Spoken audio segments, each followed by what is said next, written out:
Well, good morning, everybody. It's your old pals, Ben and Woods here, 97.3 The Fan. You can find us here most mornings, Monday through Friday. Did have the week off last week, feeling still very recharged from the vacation. Good to be back, though. Really good to be back on the air. Very lucky to do this every day here in America's finest city. Let's get our heads right on a Wednesday today. Got a busy day. Three busy beavers the next couple of days, actually. I'm Woodsy. That's Paul Reindl. He is the executive producer. Good morning, Paulie. Hey, how are you? People are saying I sound like I'm in a tin can, so that's odd. And somebody was probably messing with the mics. That's what we always say. You sound good here in studio. Yeah. Maybe it's just on the YouTube stream. We will fix it for you. A can of Woods. Or we will not. Yeah. How do I sound? One way or the other. Ben, to me. You sound great. Yeah, you sound fine to me. Should be fixed. You sound why fantastic. people mess with it? Every day of my life. Every day of my life we come in here. If you listeners only knew. What's mic isn't on or Ben's. What is happening? Your mic isn't on. What? Paulie's got it fixed. Is it fixed up? Should be better He has now. dialed it in now. So do you I'm such an a-hole for doing this to you on the spot, Paulie. Do you have the audio from yesterday, or can you load the audio quickly from what you sent Ben and I, the Lisp? Oh, yeah. Yeah, I forgot to tell you to load it. I said, this is unbelievable. Yeah, give me a second. So we did a live stream from Philly last week. Welcome in again, everybody. Great to see you. Padres won. It was fantastic. Executive producer Paul Ryan. I did him. I did you, Friendly Neighborhood Sports Anchor. I thought I did everyone. We did a live stream when we were in Philadelphia. We had a few pops, and we were about to go out for the night, but we did a live stream for our gold members, and people kept saying in there, apparently, why do you guys sound like you have a lisp? And we said, what are you talking about? Like at that point, I had 3.5 giant Yinglings at the game. Which, so for me, 3.5 giant Yinglings is, I'm pretty toasty. And I had a whiskey. I had a triple Casamigos Reposado And a beer. and one of those giant Yinglings at the game. John Marks, our friend, treated us. Now, we didn't realize the bartender at the bar at Citizens Bank Park was his former producer. I'm thinking I got at least a bit of a heavy-handed pour. You got a big pour. When it came, I can't imagine that was the normal shot of Casamigos that he gave me. It was, it was like a summer iced tea but filled with just tequila. Can you imagine if I left the show and then in 5 years I was bartending and you guys ran in and I'd be like, whatever you want, here you go, I got you. Yeah, I'm sure those were a little heavier pours. So the Yingling, by the way, was a fantastic beer. Fantastic. Went down way too smoothly. So we get back to the hotel. We do a live stream. And people kept saying on the chat, guys, what are you doing? You all sound like you have lisps. We also didn't have our normal setup, so it was hard for all of us to see all the comments. Right. So we saw a lot of it after the fact as well. And so all we had was a laptop and a mic that was plugged in, and we were just trying to give you guys a little bit of content on the road. We did not lug all the gear with us and all that. So somebody said, you guys all sound like you have lisps. I've identified the issue, which is wild. So, but I can't fix it. There's no fix. Not yet. If there's somebody out there that is familiar, maybe you're a podcaster or something, and this has happened to you, let Paulie know, because this was insane. He went and tested it yesterday. So the exact issue is, it's when we were on remote. Yep. I brought my iPad, and it's a brand new iPad. It's top of the line. It's great. And I plugged in a good quality microphone. Shure microphone. Yeah. Like really good. Brand name. This was not a $20 Amazon, question mark. And it plugs right in, USB-C, right into the iPad. The iPad recognizes the mic, and we're all good. We jam. And it's very minimal. Instead of 3 microphones, we got 1 for all 3 of us. Little iPad. Didn't need all the equipment. And for whatever reason, here's the key. We use a product called StreamYard, website, software. That's where we stream all of our shows through. Yep.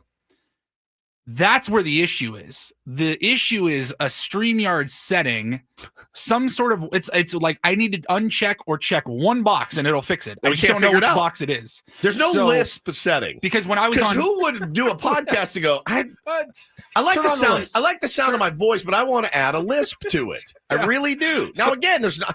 I went on Zoom and it worked crystal clear. I had a virtual meeting yesterday with somebody. It was totally clear. And I even asked, I'm like, hey, do I have a Lisp? Because I'm trying to figure this out. And they're like, no, you sound totally fine. No. So it is only in stream. You know, they have all these different settings like echo cancellation, and auto adjust levels. So I was in there. I'm like, all right, I'm going to test. There's a combination of boxes and levels to uncheck and everything that will fix this because it's only happening on StreamYard. So that is why if I'm streaming with my microphone and using my iPad as the source, for whatever reason, it's got this Lisp filter. The Mike Tyson setting is Dominic called it. Yeah, Mike Tyson. Mike Tyson. Yeah. It's final. And we all sound. I broke my back. Spinal.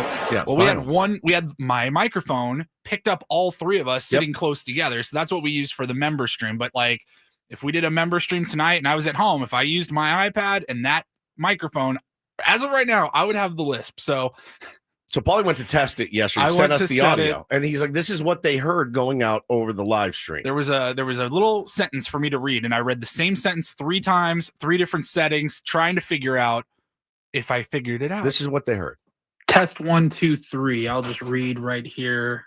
You're not live viewer. I swear to God on my life, that was me talking normally, just as I'm talking right now, reading a comment on the StreamYard. Do it again. Start it up. Test 1, 2, 3. I'll just read right here. Live viewer comments show up on StreamYard. This is an example. Tap on a comment to show it on the screen. Do I have a Lisp? I don't know. Now we're going to change the settings. And we're going to go to audio. Now, I did hear a little bit of a change on this next setting, but it's still Lispy. And we're going to go to audio, and we're going to take off echo cancellation. Okay, now we'll try this. Live viewer comments show up on StreamYard. This is an example. Tap on a comment to show it on screen. Screen. Screen. Spinal. I'm dead. And then we're going to go to one more audio setting and make sure that I don't have a Lisp. And we'll do automatically adjust mic volume. Okay. Now we're trying. This is the third setting with nothing checked. Third setting. So once I identify that it worked fine if I Zoomed or FaceTimed or anything else, it's only StreamYard. So I've identified the issue, but I have not figured it out.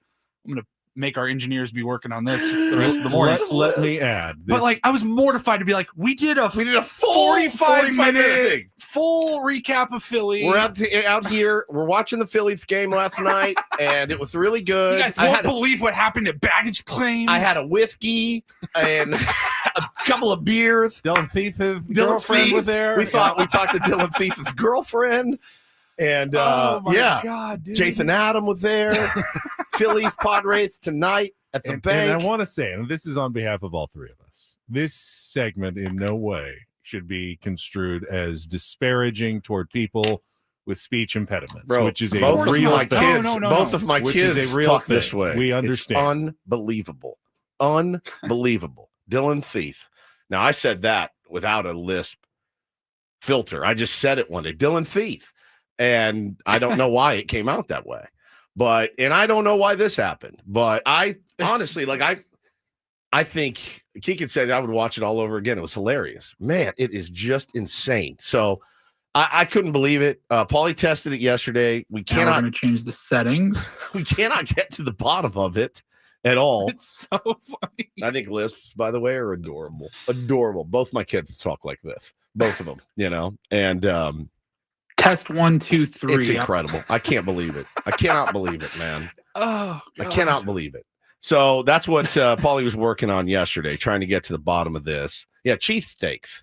So good. We loved it. I'm the feeded buns. It was the feeded buns with at Angelo's. It was so good. It was insane. It was insane. I'm talking like Michael Strahan. Exactly. I think Michael Strahan's a badass. But no, if that's how I talked, I wouldn't care. It would be fine. It'd be great. but that's not what I sound like, and that's not what we sound like. It sure is a weird filter. If it is in fact a filter, I don't know how to get to the bottom of it. I really don't. And good luck, Paulie, trying to figure that out. Hopefully, why can't we give a filter that makes us look, super handsome or have pipes like Morgan Freeman? Yeah, exactly. Like the old Dave Rickards microphone. I've sat next to Dave Rickards. His voice is fantastic, but that mic, it made him sound 50 times deeper, richer. Good morning, it's Dave Rickards. This is how I talk. I talk. Test like this. 1, 2, 3. I'll just read right here. He did talk. He does talk that way. He does have a deep, rich baritone voice and very powerful. But his microphone was so processed too that when it came through the airwaves, you listen. It's like the sound of God, right? Like the sound, the beautiful sound. It was the best voice I've ever. One of the best voices I've ever heard on the radio. Was Dave Rickards. Rich and honey and with a little tinge of like raspy and wispy, right. and it was just brilliant. And I had asked my very first host, he goes, oh no, it's the microphone he uses. They have worked on that thing to make it sound like he is God talking to you. And that's how you felt when you listened to DSC. So yeah, I would like to get that, Paulie, at some point. If we can work on getting our microphones to sound more like Dave Rickards. But the upshot is that we want to make sure that all of our equipment is dialed in because we are set to record episode number 2 of Off the Air coming up. And won't be using my microphone for that one. Hopefully you'll see that dropped in the next few days. Sure. Our new venture that is a podcast and a show that is not for on-the-air consumption. Yeah, and we're recording that today. Now, I was going to ask you guys this, because, Paul, you talked about maybe throwing it up next week. My idea was we didn't know when we would record it. There's options for this week and even early next week, but I thought regardless of when we record it, what if we did like a premiere on YouTube Wednesday night, like 5 o'clock next Wednesday, a week from tonight. How come? Why wait a week to get that content? I agree with Paulie. Because do you? We didn't know until like last night that we were going to be doing it today. B, I thought, like next week, Woodsy leaves on Wednesday. It's your last show for a few days, going to Manchester, and then we have the All-Star game on Tuesday. We have the Home Run Derby on Monday night, but we got Jack S going on Wednesday night. So what if we did like a 5 p.m. launch or something like that? I'm YouTube? The worst because I want to record it today and post. That's how I roll. But we want to dial it in, and it gives everybody, because not everybody watches it the second it drops. While you're gone, gives them a connection to Woods for a couple of days while you're off in Manchester. I'm planning on calling in. That's great. When I'm in Manchester. I'm 8 hours ahead of you guys. So 8 full hours. So when you guys start the show, 2 o'clock in the afternoon. 2 o'clock in the afternoon, I'll probably be at the pub drinking some Guinness with my buddy. And yeah, I'll definitely call in and say hello from the road. So I don't know. The way I look at it is, I'm open to whatever. If you have good content, I think you put it out, but I'll defer to you. Do we have good content for today's Off the Air? Oh yes. Totally. As far as you know, as far as you guys know, it is really, really, really dynamic. And it's a banger. You're not going to want to miss this one. You don't want to miss this one. It's so good. We can't even tell you about I can't even tell you what. It's so good, I can't even tell you what we're going to talk about yet. That's how good it is. Which was also the case last time. Correct. No, I'm not wearing a suit. That was a one-off. I'm in sweatpants and a T-shirt. Like I'm not doing Off the Air in a full suit every time. No question. So, Jay in the middle. Well, yeah, we can talk about Ben's favorite positions again if you want. That was a really fun part of it. If you missed it, go back. You can search on YouTube, Ben and Woods Off the Air. In case you missed it, you'll hear a very mortifying and humbling story about me. I've got another one, but I don't want that to be like I don't want it to be Off the Air. Woodsy's embarrassing stories. Cowgirl? Yeah, there you go. Yeah. So I have another really, really mortifying story. But I don't want. It's maybe the worst. You guys know it. I do. It's like it's the worst thing that ever happened to me. I think it's at least 3 or 4 times worse than you telling your getting scammed story. Oh, 100%. And that was pretty bad. This one's significantly worse. Significantly worse. But I'll tell it if you want. But yeah, we were a little torn. We're like, is that just going to be the new show now? Is just what crazy thing happened to Woods? Yeah. I mean, I'll enough happens to you. Enough happens to me. My life is one giant Curb Your Enthusiasm episode. Folks got to town yesterday from Dallas, and it was nice to see them. They looked fantastic. They had Bo the majority of the afternoon. Taylor was in school, and then we all went and picked up Taylor and went to dinner, and went to a nice place, Union Tap down in Encinitas. I had the steak frites, which was delicious, really, really well done, and we had a nice dinner. And my parents, so you could tell, I mean, they got up at 2 a.m. to travel here yesterday. Had Bo the majority of the afternoon, and then they said, "All right, well, we'll see you guys later." Like, they wanted to go home and rest, which I totally get, because they're a lot. And I just looked at them and said, you have both of these dudes tomorrow. They're going to the museum and doing stuff today. And I said, you have both of them. Strap in. Like, you don't realize these dudes together, how hard they fight and play and how difficult it is. And so they're supposed to spend the night with Gabby and Pops tonight, but there's a good part of me that thinks I'll just pick them up. I'll just pick them up at like 5. We'll go to dinner and we'll just take them home, because it's a lot, man. It's a lot for my folks to handle. How often does the playing turn into tears and fighting? 98.4% of the time. Yeah, mostly every single time they play together, it ends up Taylor gets hurt. Bo runs in first. I didn't do anything. I did nothing. Well, why did he have a black eye? It was an accident.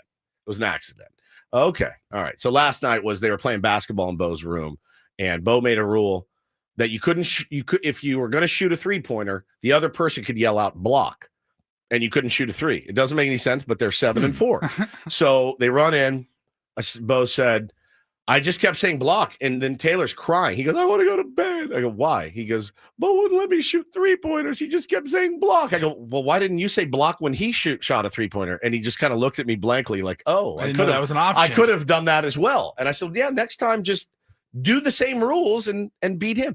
There's a whole big to-do. Man, yeah, it was it's tough. So my parents got their work cut out for him today. But if they did that imagine that in the NBA. Block! Steph Curry's like, all right, well, I'm done. Damn it, you got me. It's like coloring out Uno when you have one card left. Uno! Nick Pavetta's like about to make his pitch. No He's looking in, and he goes, no swing. No swing. You can't swing. Yeah. Sorry, I called it. You can't swing. The hitter's like, no curve. And he's like, damn it. Got to throw this heater down the middle. Dude, it was so good. It was so funny. I'd be in favor of that rule. It's interesting. Like, let's make sports more interesting with weirder rules. Speaking of, Bo Woods, Commissioner of Major League Baseball. 100%. Who says no? Speaking of, we got Bananas tickets yesterday. Oh, I was watching them on TV. They've been on ESPN lately. You guys got into the lottery. Got into the lottery. So my wife got in. She got her tickets for them. Oh no! Per my request for them. We have family friends that want to go as well. So I also got into the lottery. So after the gym, my wife texted me. She goes, "I need you to go get tickets for the Coopers." And I said, "Okay." So pulled over on the side of the road, went in. It was maybe, speaking of captchas, I went through 40 captchas. We talked yesterday about captchas, how it always gets you. I was like, this is a bicycle. This is a stoplight. I had to pull over on the side of the road. I was like, God, I'm in. And it kept sending me different codes. Had to put the code in. Oh, your captcha was wrong. Do it again. It was the hardest thing to secure in my life. I have tickets to Oasis in Manchester. Like, those were much easier to get than these Savannah tickets. They sold out, guys. 90,000 people are going to be at Petco Park September 5th and 6th. We had the Bananas on when they were playing like high school fields or minor league single A ballparks, and they came on to like help promote it to sell more tickets. What this thing has turned into is a juggernaut. Now, I had made my intentions pretty clear to my wife that I didn't want to go. My kids haven't really expressed much interest in going either. But my wife hit me with the crap dad yesterday. Like, oh, you really don't want to go for your children, and hit me with that guilt. And so I've been racked with guilt and guilt for 12 hours or so. And I wanted to get your thoughts on it. I said from the beginning, babe, I have no, and it's not like a moral. It's the fact that it's 50,000 people. watching. It's more of just like going You don't down. have any like interest in just like seeing the spectacle that it's become? I don't. That's fair. I mean, I took my kids to the Harlem Globetrotters Yeah. when they came to the sports arena when they were younger, but you can't go to everything. I mean, you cannot go to everything. Do you honestly? Can I give you my honest reason of why that I'm reluctant to go and why I really didn't want to go from the start? Because what I don't want to do is slog on down there, wait in the line, get in, and then be there for 15 minutes. And my kids are like, I'm bored. I the thought of it makes me. So I just thought I'm going to take myself out of the equation of that. They keep it pretty lively. They I think do, the kids and, do enjoy the spectacle and the constant. You don't know my children. Action of what's my going on. children, Ben. You have no idea. And the other thing too, if both of them came in and go, Dad, can you take us to the Bananas? Done. I take my kids. You guys know I take my kids everywhere. They've been to the Sphere. You guys haven't been to the Sphere. My kids have been to the Sphere. My son's been to 10 concerts already. 7 years old. I have no problem taking them places. They haven't asked me. I coach. I do all kinds of stuff. I just told Hannah, I go, I don't really, just so you know, like I don't really want to go to the Banana. She goes, oh, no problem. And then yesterday she hit me with the, oh, you really don't want to go with your kids and take your kids. And I said, all right, well, so I may be going now. Are the Bananas like super on the kids' radar? Like, I mean, they both have Bananas hats, but they don't like go watch the Banana. them. Never. We tried to watch one maybe 6 months ago, 5 minutes. Bo was like, oh, all right, I'm gonna go play. I do get the sense it's a more of an in-person than a television. There's a small part of me that was like, yeah, if I could get in, even with like a media pass, like it's a spectacle. I mean, we don't get a lot of things like that coming through San Diego anymore. But if I had kids, like I think it would be a no-brainer if they wanted to go. All my friends are taking their kids. I feel like the biggest piece of ass ever. I really do. And I didn't until the missus yesterday goes, oh, you really don't want to go with your children to the Bananas. So you guys know I'll be there. But I did not have any interest at first in going. It's not for me. Woods is. Are you waiting for them to be manipulatable? You're waiting for them to ask you to be like the local celebrity that comes out in the middle of the game. You're like part of it. You want to be part of the show. No. If you go. No. Not just a normal person sitting in the stands. I don't even want to go. If they asked me to come out and take an AB, I wouldn't. I don't even want to go. But yeah, Keegan, great point. Took my kid to Disney on Ice. 20 minutes in, they were over it. The exact same thing happened to me and Hannah and the kids. Disney on Ice. We're down there at Sports Arena. Biggest fight our family's ever had. I go that. I love taking my kids places. I have no problem doing it. But now I feel like it's tough because you can make that excuse for everything. Then kids are going to have short attention spans. It's not worth it. It's too long. They're going to get bored. We're going to have to leave early. And if you did that, you'd never do anything at all. So you do have to pick and choose and take some chances sometimes and go places. I think the Bananas something that could hold their attention for a longer period of time. Maybe. I mean, we go to Padres games, and Taylor's like, all right, I'm out. We sit we get great seats. My buddy Boggsy, get his seats. We sit down. We're 10 rows from the field. Here we go. Bo and I are ready. We're watching the game. Taylor, 15 minutes. I'm ready to go. I want to go play in Gallagher Square. It's hard. I'm sorry. What I'm saying is, like, I just thought I would take myself out of the equation, but apparently not. Apparently I'm going to be in the equation. We need to get things moving here on a Wednesday morning. It's a big league Wednesday, and we're going to check traffic. We're going to come back. And when we come back, and we can just go straight to break because I want to get started here, Paulie. We have a shockingly interesting Big League Wednesday guest coming up. And so happy. I will tease that and let you know who's coming on and when after traffic, after we come back, and then we'll get to our Padres wrap-up of a really interesting, tense 1-0 win over the Arizona Diamondbacks for your San Diego Padres last night. Test 1, 2, 3. Ben and Woods listless on a Wednesday on San Diego's #1 sports station, 97.3 The Fan.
Hey players, things are about to get real here in San Diego.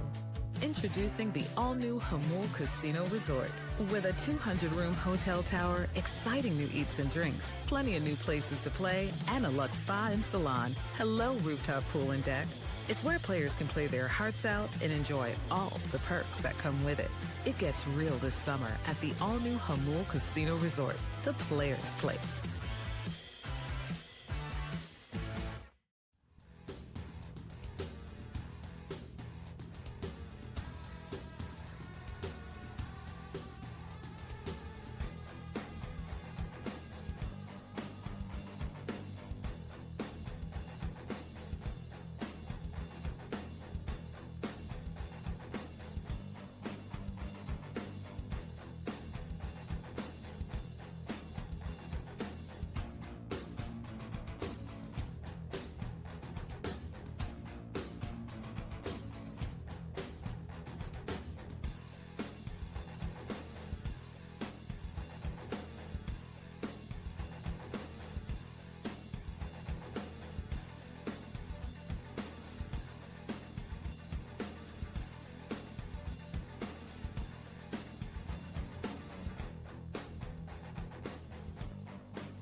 Before I do anything else, congratulations to Robert Suarez, added to the National League All-Star roster yesterday as an injury replacement for Atlanta's Chris Sale.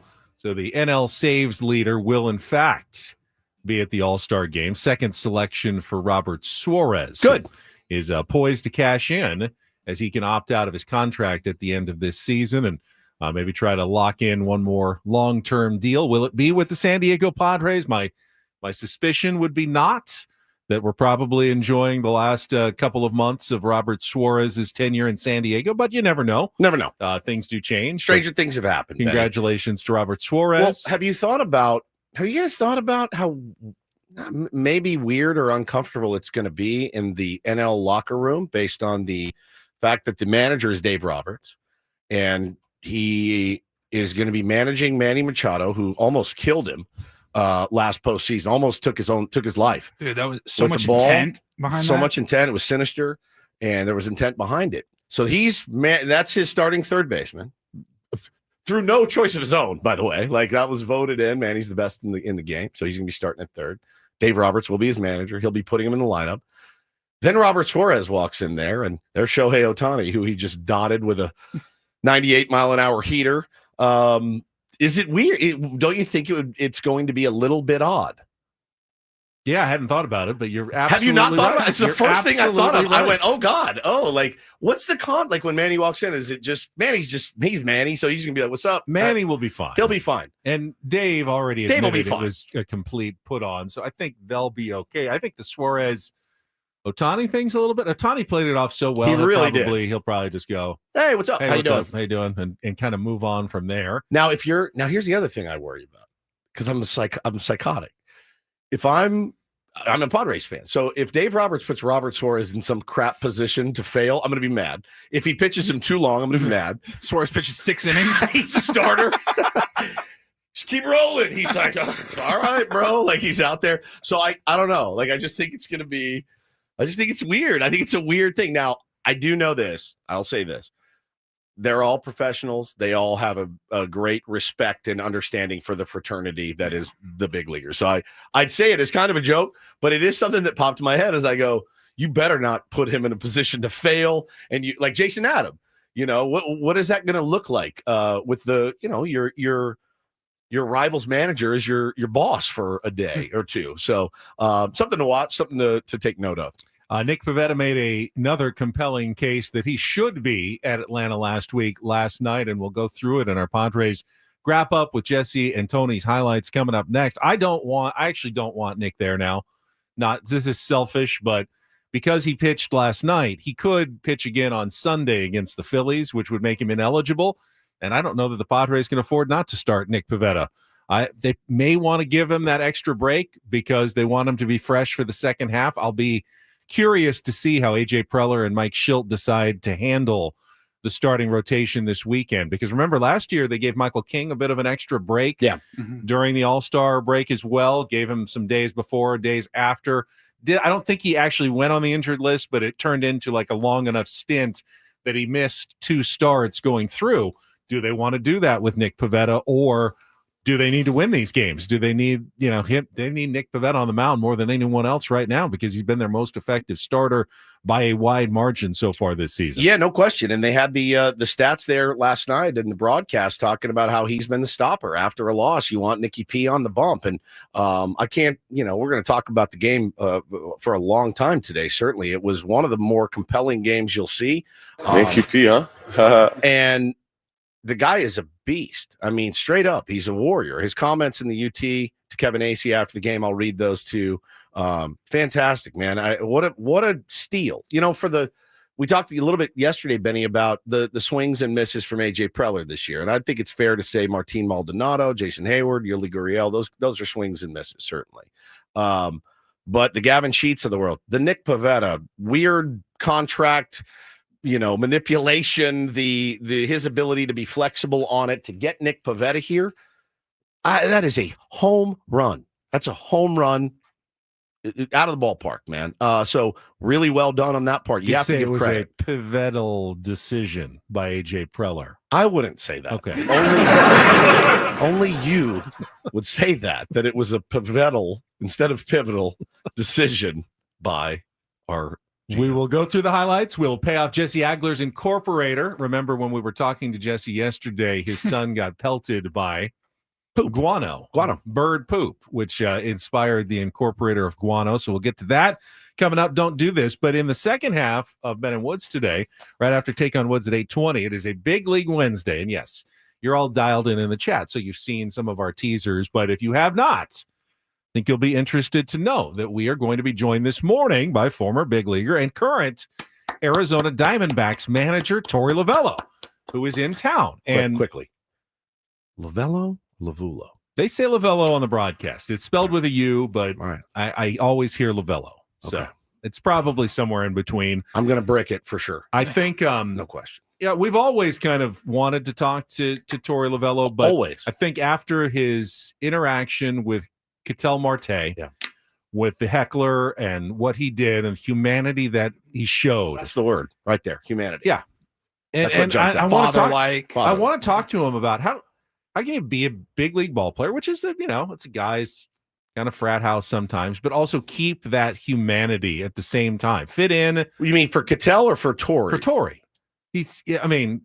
Ketel as well, but really Torey shows an incredible amount of humanity. It was amazing. But he's still a big league skipper. He's got to, corral 26 guys in a clubhouse and make it work every single day. I've been impressed by how he has managed. Got to the World Series a couple of years ago. Surprise.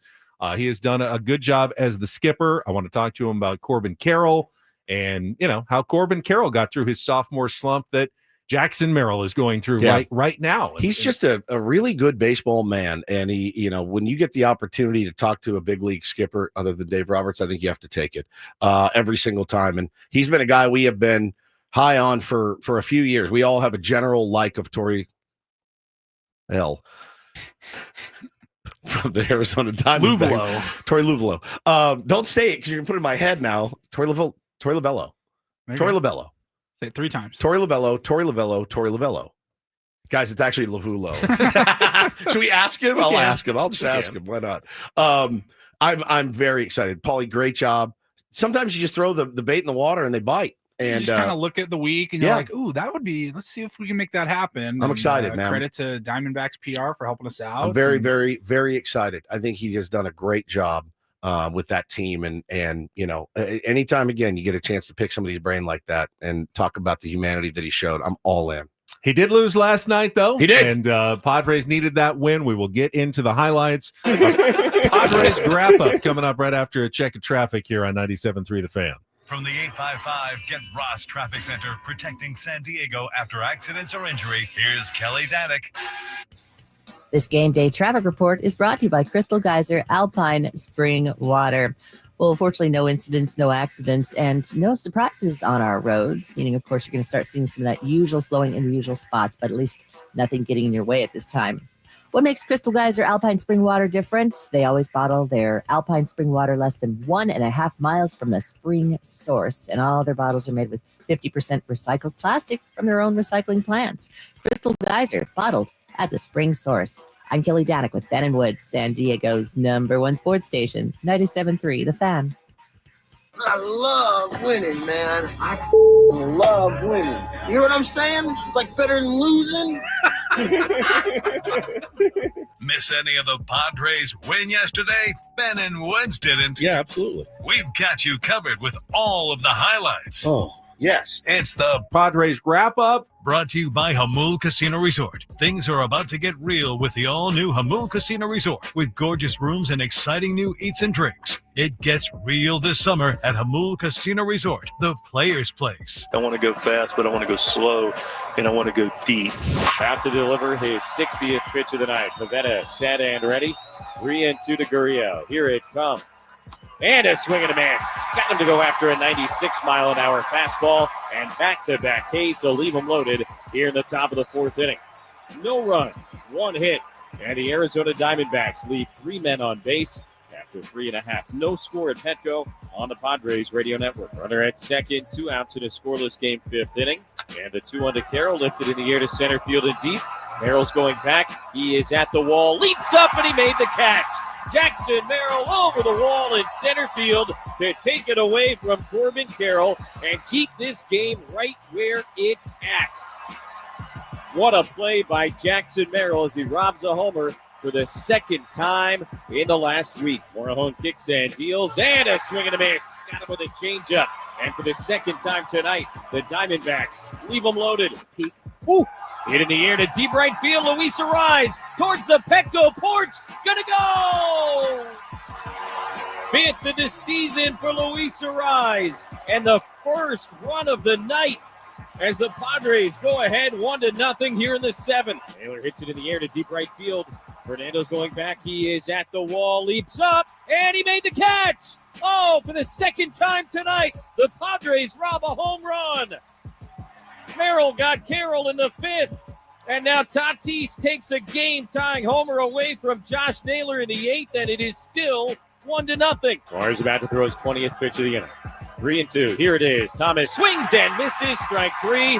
Suarez closes the door. His major league leading 26th save of the year. And the Padres shut out the Diamondbacks 1-0 thanks to a home run from who else?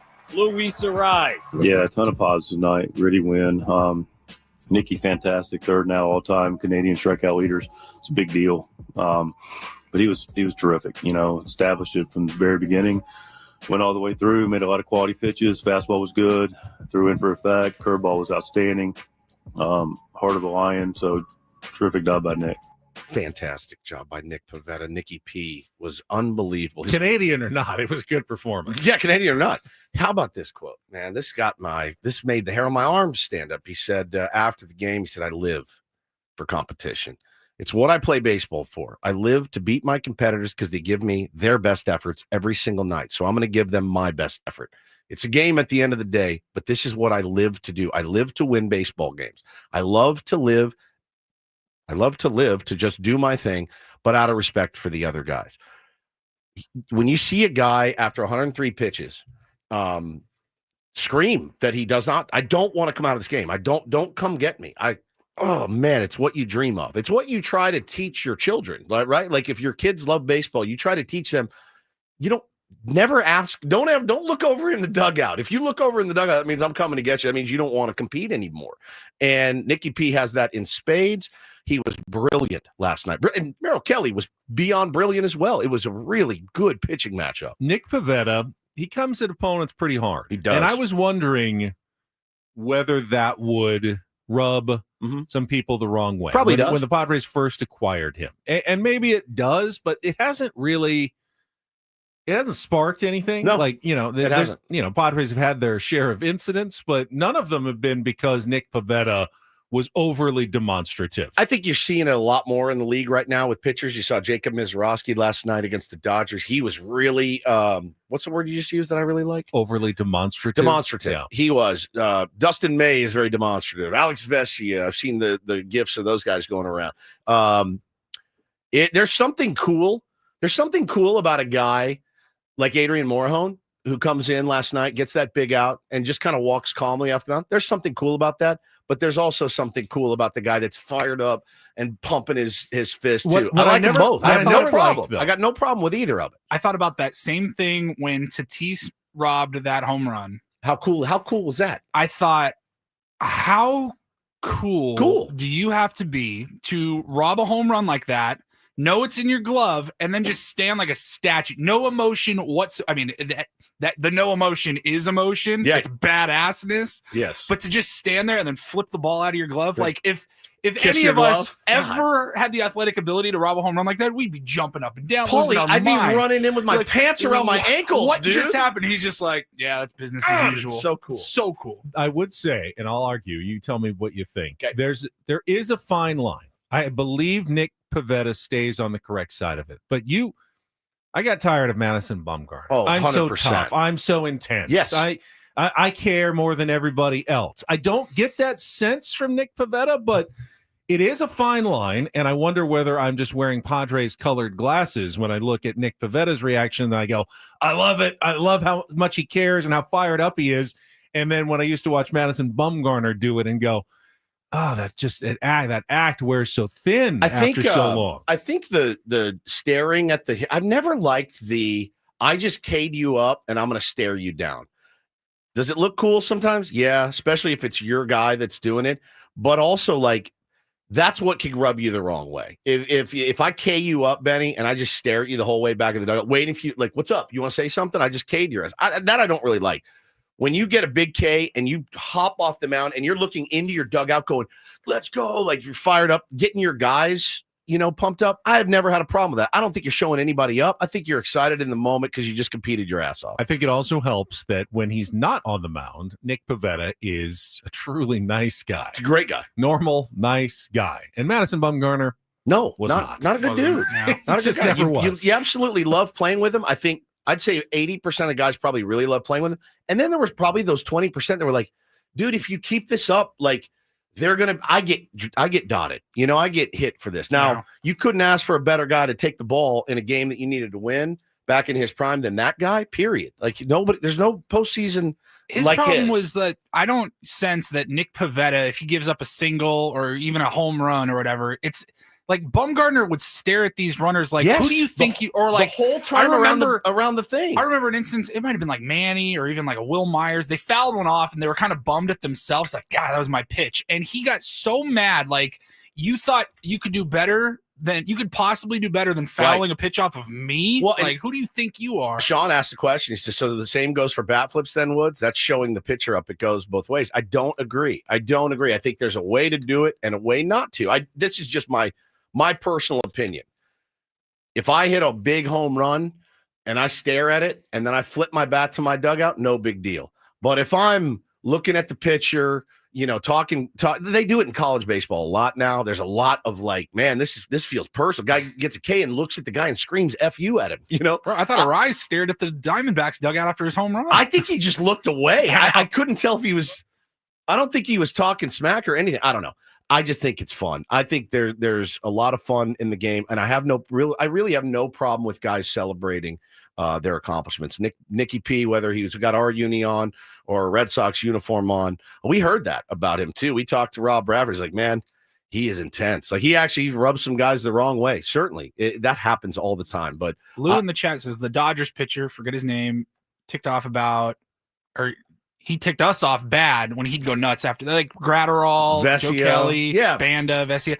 Joe Kelly was a starer. Gratterall, he stares you down. He called Fernando, Kelly called Fernando a P word after he K'd him up. I think we have to be fair in saying that when it's done at the right moment, cool. It sucks to be on the losing end of it. It does. When they you have bases loaded, one out, and in the bottom of the 8th inning, and Banda comes in and gets 2 strikeouts, I would expect him to lose his mind. Tip the cap. It's actually worse when they are so confident they're going to get you out that they don't even need to celebrate. That's actually at least they move. care enough that, hey, I accomplished something by getting one of your guys out. Adrian celebrated. Adrian's really good at it. I mean, Adrian will get a huge K and he'll just look to the sky, point, and walk off the mound. I think he's really, really.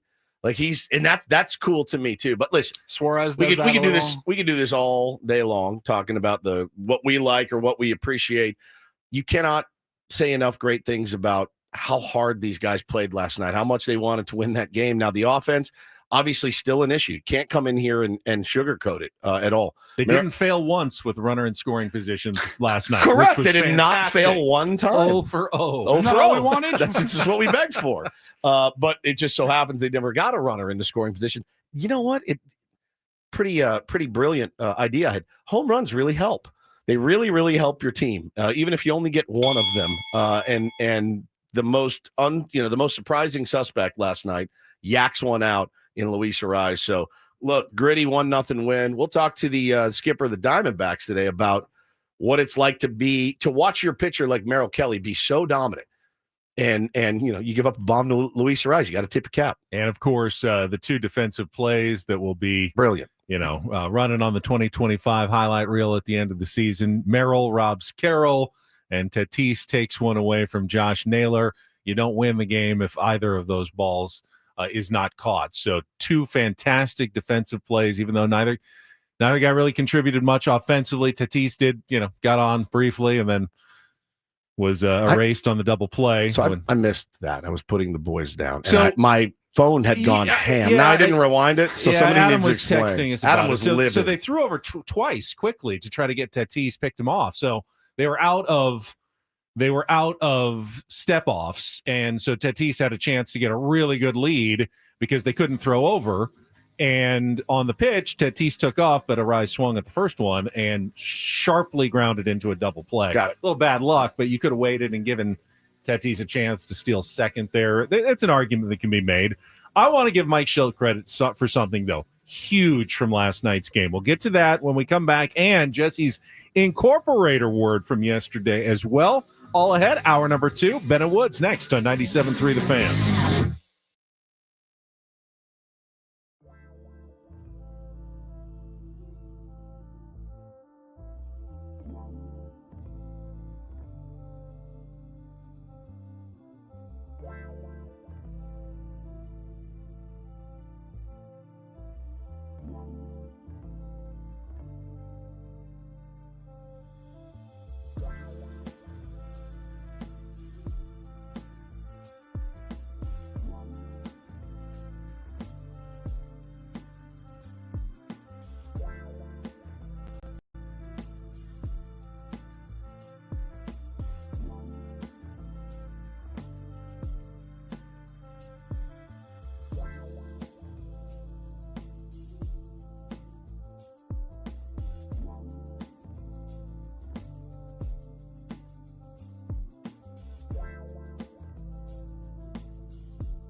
get to your Mike Shildt love. Torey Lovullo said last night about those plays in the outfield, and I got a text from a buddy. I wanted to ask you guys the same question. He said, they're tremendous plays made by great athletes. It just goes to show you good defense can help you win games and win moments. If you add it all up, it was a difference in the game. I've never seen two in one game. Both were incredible plays. My buddy Tyler texted me last night. He goes, have you ever seen two home runs robbed in the same game? And I go, surely it's been done before. I can't think of one. And when Torey Lovullo, who's been around the game for however long he's been around the game, 30, 40 years, whatever it is, he's like, I've never seen that twice in a game. I go, okay, surely, like. That's a tough one because you can't just Google home run robbing catch. It's just a catch like on the stat sheet. So if you go into something like Baseball Reference, it's not going to tell you that it was brought back from over the wall. But I can't remember a specific game that had two home run robbing catches for the same team. But I'm sure it happened. Kirby Puckett and Dan Gladden didn't go over the wall in one game against, the Red Sox in 1986. Now, was it a 1-0 game that, I don't know. changed the outcome? I have no idea about that as well. You see crazy things in baseball every day. Yesterday was the first time in baseball history that had an inside-the-park home run to start a game. That was Lawrence Butler of the A's. And an inside-the-park home run to end a game. Yeah. And that was Patrick Bailey's 3-run walk-off inside-the-park home run at Oracle as the Giants beat the Phillies last night 4-3. What a way to lose a ball game. Up 3-1 in the ninth, you load the bases. And Patrick Bailey, who is 2 on, but yeah. 2 on, sorry. Who is not a good hitter at all. Not fast. Not fast. Like the last guy you'd expect inside the park. He beats you on it hit that funky little corner. And he did hit the snot out of the ball. Crap out of that ball. And yeah, it wasn't an unfair outcome for the Phillies. No, just what we did not need was the Giants winning last night. I do want to talk a little bit about Mike Shildt, because we're going to give Torey Lovullo some love. We've already given him some love. He's going to join us at 8:35, and we respect Torey Lovullo. But you just said Lovullo. Torey Lovullo. But the first time you said Lovullo. I know. I have the same issue that you do. Oh my God. Because it's a U in his name. Here we go. It is a U in his name. How dare you? You said it in the same sentence. You said it two different ways. I'm looking at it, and when I see it, my mind wants to say Lovullo, but it's Lovullo. This sucks. We're just going to bang the interview. Just bang it. Cancel it. It's very easy, and I try to remember the privilege of getting to sit in this chair. Wanted to do this my whole life, and now I have the opportunity. We shape a little bit of, I think, what Padres fans think about their teams in the morning. Now, you got your own opinions out there, but we gently massage what you think about the teams. And it's always easy to criticize a manager when they make a bad decision and it costs a game. It's going to happen. We've done it many times over the years, and we will do it again, I am sure. Mike Shildt knows this and hopefully understands that as part of the job. It's very easy to forget, though, when a manager makes a tough decision and it works out. And that happened a couple of times last night where we could be ripping Mike Shildt this morning for two decisions if they had not worked out. The first one came in the top of the fourth inning when the Diamondbacks had their first rally against Nick Pivetta. They got 2 on, had that little swinging bunt, so second and third. And they decided to intentionally walk Josh Naylor to load the bases. Went with the matchups, righty versus righty and the force play for the double play, but they were also bringing up probably the most dangerous power hitter that we've got right now, in the Arizona Diamondbacks lineup, in Eugenio Suarez, the guy who trying to hit a grand slam to win us all $10 at Denny's this week. If you caught our Monday Don't Do This segment. I'm amazed it didn't happen. And someone who has already hit a home run off of Nick Pivetta, has a history and a track record, but the move worked out. Nick Pivetta was able to reach back, strike out Eugenio Suarez after a tough at-bat, and then strike out Yuli Gurriel Jr. We didn't know it at the time. Lourdes Gurriel. Yeah, we had Yuli. Gurriel. What is the problem? Lourdes Gurriel Jr. Oh, boy. Gurriel. It'll be a long day. We still have another show to record after this, just so you know. But the game could have been lost right there, quite easily. The second one, and I guess this credit kind of needs to be spread out because Mike Shildt had already been ejected in the top of the sixth inning. And by the way, an intentional decision by Mike Shildt. 100%. To get ejected. No question. Was it a strike? Yeah. It barely ticked the corner. Was the umpire horrible on both sides all game? Terrible. Yes. Horrible. But Mike Shildt thought my team needs something here. Let's just go out and let's get tossed and see if that fires anybody up. Boy, really lit the offense on fire after that happened. But to take out then Nick Pivetta, who had struck out Eugenio Suarez in that huge at bat, but thinking I'm going to make this decision to go with Jeremiah Estrada this time. If Estrada had given up an RBI single or a 2-run home run there, we'd be murdering Mike Shildt again this morning. Okay, would we? He's 103 pitches, his highest that he's gone all season. Nick Pivetta didn't want to come out. I know he didn't. So yeah, maybe. Obviously, that would be a very clear case of couch manager with the benefit of hindsight. I could go either way. I don't like to come in the next day and go, how could you possibly go to Jason Adam there when he gave up a home run? I'm sitting on my couch and the play already happened. That happens far too much for my liking. These guys don't make decisions willy-nilly. Like, they don't just go, I'm feeling it. I'm feeling that throwing Brian Hoeing right now. Like, there's a reason that they do it. It doesn't work out 100% of the time. By the way, it never will. That's the beauty of baseball. It never will work out 100% in your favor, ever. I mean, you can't manage a perfect game, in my opinion. I just don't think it's possible unless your pitcher throws a perfect game and you had no idea that was going to happen. But I think regardless of the outcome, it was a smart decision. I do too. Don't give Suarez a third look there at Pivetta when he can hurt you. You got a fresh Jeremiah Estrada in the bullpen, and boy, Estrada just wiped him out in that at bat. It was awesome. Really, really nice job by Jeremiah Estrada. Got in his dome immediately, threw the chitter first pitch, and he was like, oh, God. Oh, no. What's coming now? I mean, what a gutsy, brazen pitch. It has not been his best pitch this year. I know it comes and goes, but to start that power hitter like Eugenio Suarez off with that pitch, Ben, he's done. He's done. He's geared up. He's ready. And he goes, oh, my God, what was that? And then boom, boom. Estrada was brilliant last night. The entire bullpen was brilliant last night. And they will still probably have at least Adrian Morejon available for today, since he only faced a couple of batters. So got himself a nice dub for that. Yeah, he did get the dub. And Adrian Morejon has been outstanding, as we know, all season long. I know we've talked about it before. Do they need to change yes, who gets the W? The win. The actual W next to your name. And I don't know how much it matters to guys in 2025. I think it still does. I think they still would rather see a W next to you. Like, are you telling me if you watch every pitch of that game, Morejon deserves the W for a third of an inning and not Nick Pivetta? No. Just because Morejon happened to be the last pitcher when Arise hit the home run. Correct. He gets the dub. I think that's weird. It's very weird. Very weird. Pitcher wins have been devalued, certainly.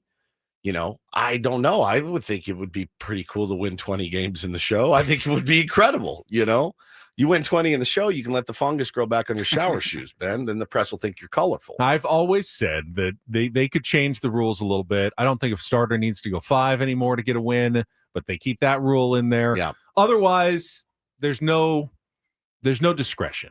It's, the rules are the rules. The pitcher who is in when the team takes the lead gets the win if they never give up the lead again. I think it stinks. That's just how it's always worked. You go out there and twirl a shutout in your 5 2/3 and 104 pitches. And then the guy comes in and throws 8 pitches and takes your win. Takes your dub, the vulture. Because that's when the run came. Yeah, comes in and vultures a dub from you. What's worse is when, let's say the Padres had been up 1-0, and then someone comes in, gives up the 1 run, and then they go and take a 2-1 lead. Then they get the win. And now they really they gave up the lead. They gave up your lead, and they took the win away from you at the same time. I don't. Again, like Paulie says, in the grand scheme of things, I don't think it matters very much. Nick Pivetta deserves a W next to his name for the way he pitched last night. Before we get to the incorporator, though, I do have to point out, being see all sides guy. Just like we talked about yesterday, there is only one formula for victory right now for the San Diego Padres. Yes. It's nice when it happens. Get a great pitching performance, turn it over to Estrada, Morejon, Adam, and Suarez, and sneak out the 1-run or 2-run win. Low scoring, 3-2, 3-1, 2-1, 1-0. That's their 5th 1-0 win this year.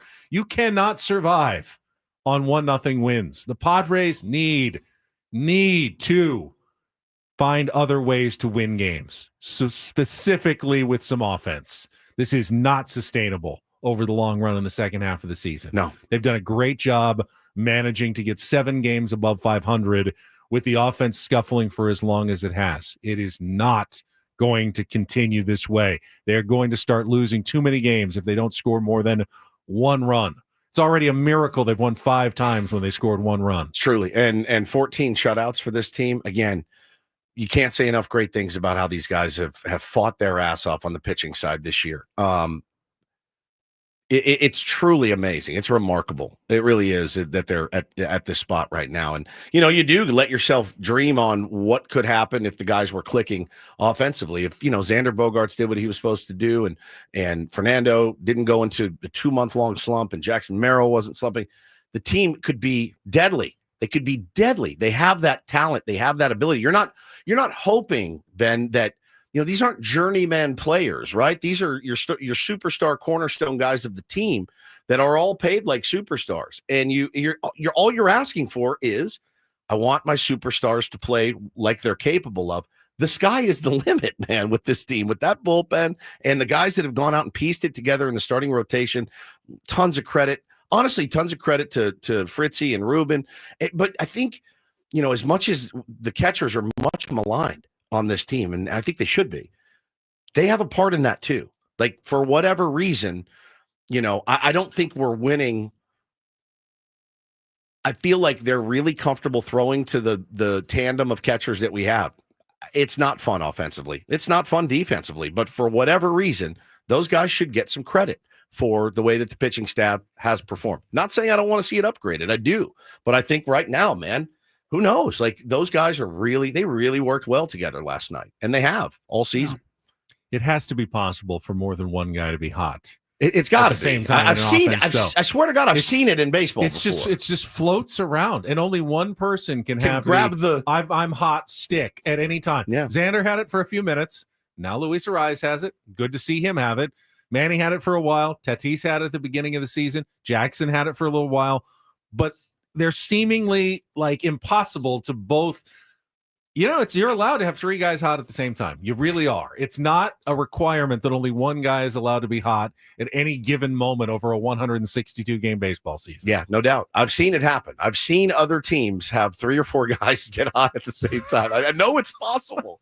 I don't think it's that big of an ask. Not even hot, not scorching hot, not, 10 homers in 15 games. Not even just performing to your career norms for an extended period of time at the same time that the other guys are also performing to their career norms for an extended period of time. I mean, again, thank God Luis Ariz has gotten, insanely hot after his really slow start. Won that game for us last night. Big part of driving in some runs lately. So you saw the lineup flip last night. You saw Jackson move down to the 5. You saw Luis in the 2.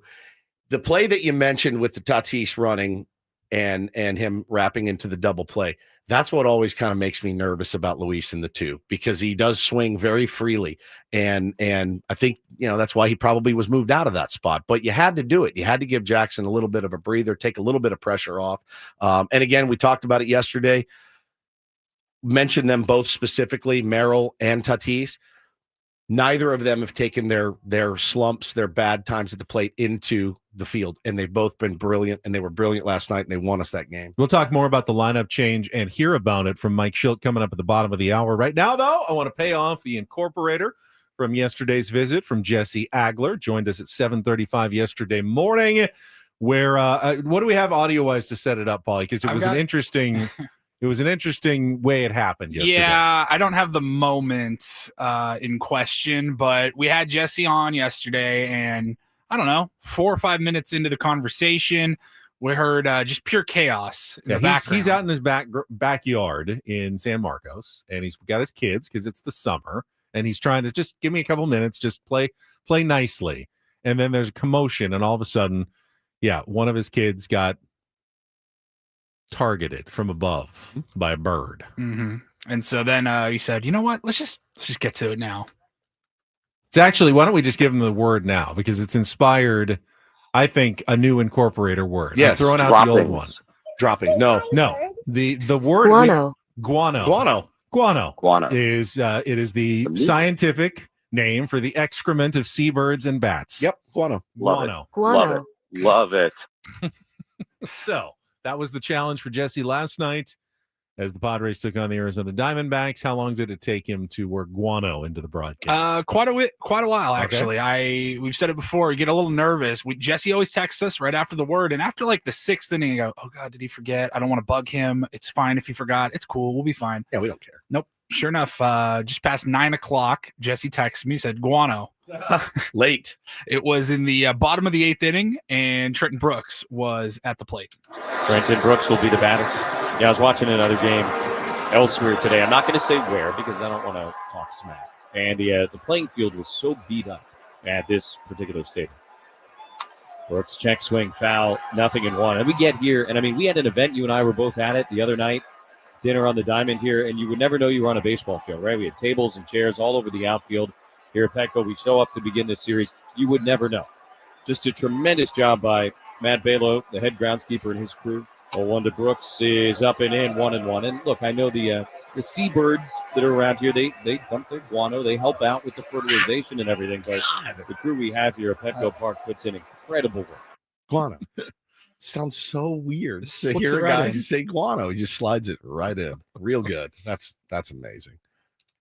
He's the GOAT. That's He why is he's the the GOAT. GOAT. Yep. Guano. All right, we've got Don't Do This is coming up, and we got some audio for you on one of our DDTs. And then we have one that we can't really play it at all. We can play some. Okay. I mean, we have to play some. If you are on the golf course and you play slowly, you deserve the worst. You better make real sure, though, before you square up to a guy, that he wasn't a former NHL enforcer, because it's not going to end well for you, my friend. I couldn't stop watching this video yesterday. I don't approve of fighting on the golf course, but in this case, the guy had it coming. He really did. No doubt about it. Really did. We will talk about it coming up next with Ben and Woods. Don't Do This. And then, of course, at 8:35, Torey Lovullo is going to join us ahead on San Diego's #1 sports station, 97.3 The Fan. First, though, it is 7:17 in the morning. If you're thinking about getting a coffee on your way to work, I could not more highly recommend Better Buzz and their new summer Meet Your Summer Flings menu. Check out everything they've got going on right now at Better Buzz Coffee, locations throughout San Diego. I love the coconut best drink ever. It's their classic best drink topped with coconut cold cream. If you need something to eat, check out the Blue Crush Acai Bowl or the OG Deluxe Acai Bowl, which is topped with vanilla almond granola, strawberries, blueberries, banana, honey, almond butter, cocoa nibs, and hemp hearts. Yeah, it sounds like some weird ingredients, but it's great energy for your day. Check it out today. Download the app. You can order right there. It'll be waiting for you at any of their many locations throughout the county, or check them out online by going to betterbuzzcoffee.com.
Hey players, things are about to get real here in San Diego. Introducing the all-new Hamul Casino Resort. With a 200-room hotel tower, exciting new eats and drinks, plenty of new places to play, and a luxe spa and salon. Hello, rooftop pool and deck. It's where players can play their hearts out and enjoy all the perks that come with it. It gets real this summer at the all-new Hamul Casino Resort, the players' place.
DDT on a Wednesday is brought to you by Trust and Will. Don't leave your entire estate, house, kids, and life savings up to chance Do. if and when. A little early.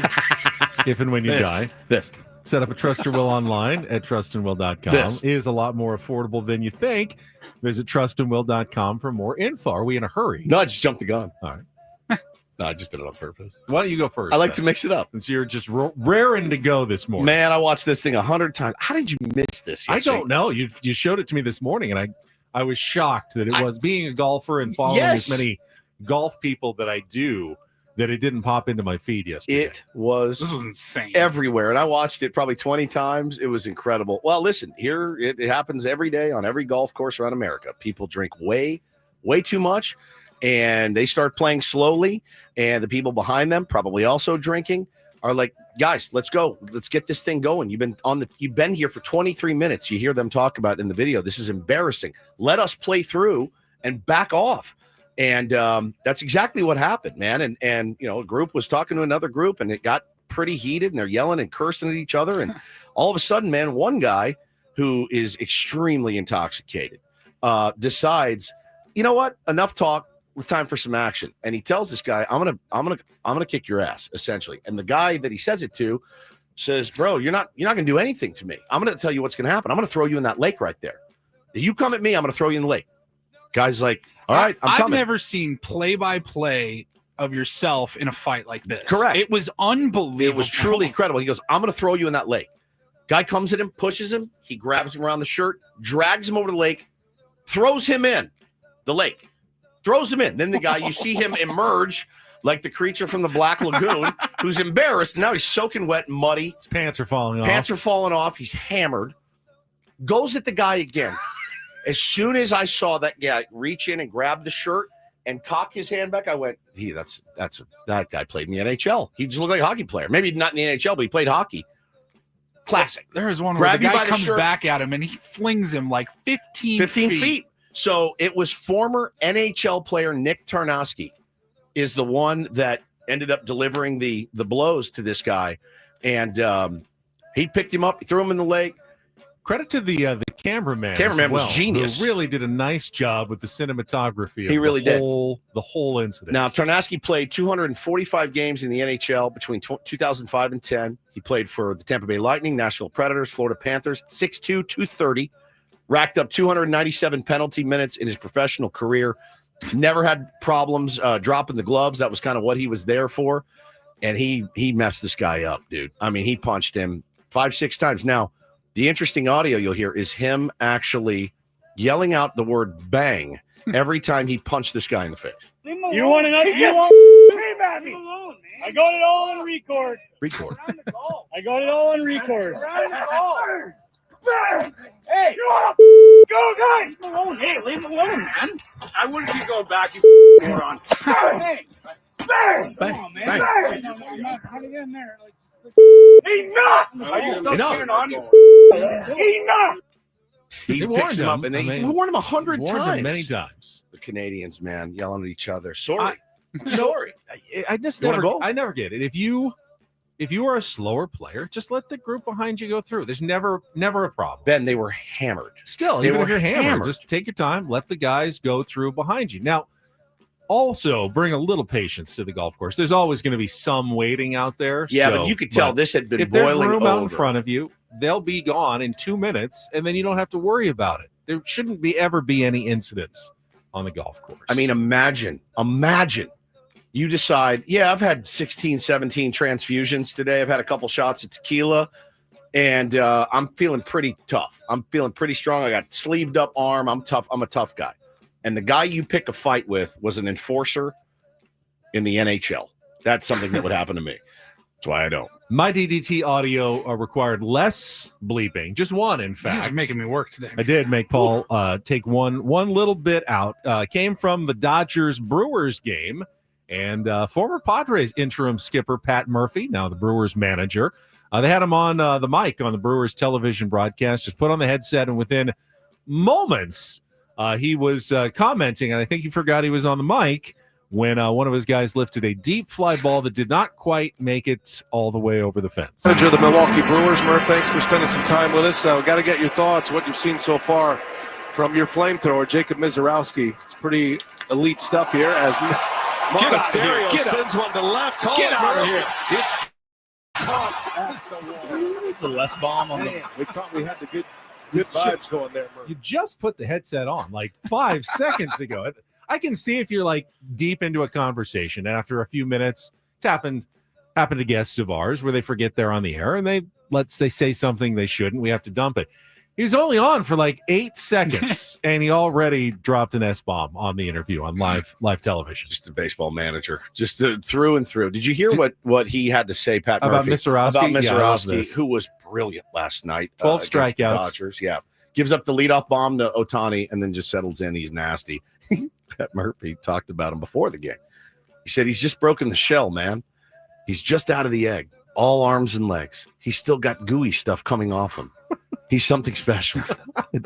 Only Pat Murphy could come up with a great imagery. A great like imagery. He should be a baseball writer, not a manager. So good. It's fantastic imagery for a young rookie pitcher. Man, Still got gooey stuff coming off of him. That kid is filthy. Yeah.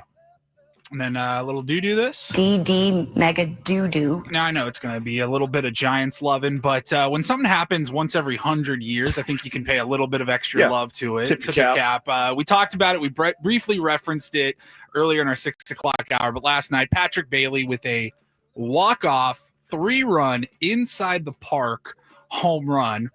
The audio from KNBR and Dave Fleming is pretty great. Play that for you in a second. And it's also the factoid that I saw about 15 minutes ago on MLB Network that really made me laugh. But here's what it sounded like on the Giants radio broadcast. First and third, one out.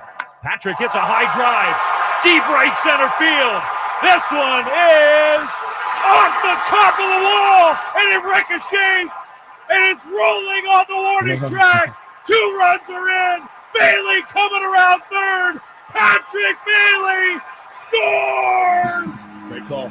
It's an inside the park walk-off home run. Now we've seen everything. And Patrick Bailey gets tackled as he crosses home plate. Amazing.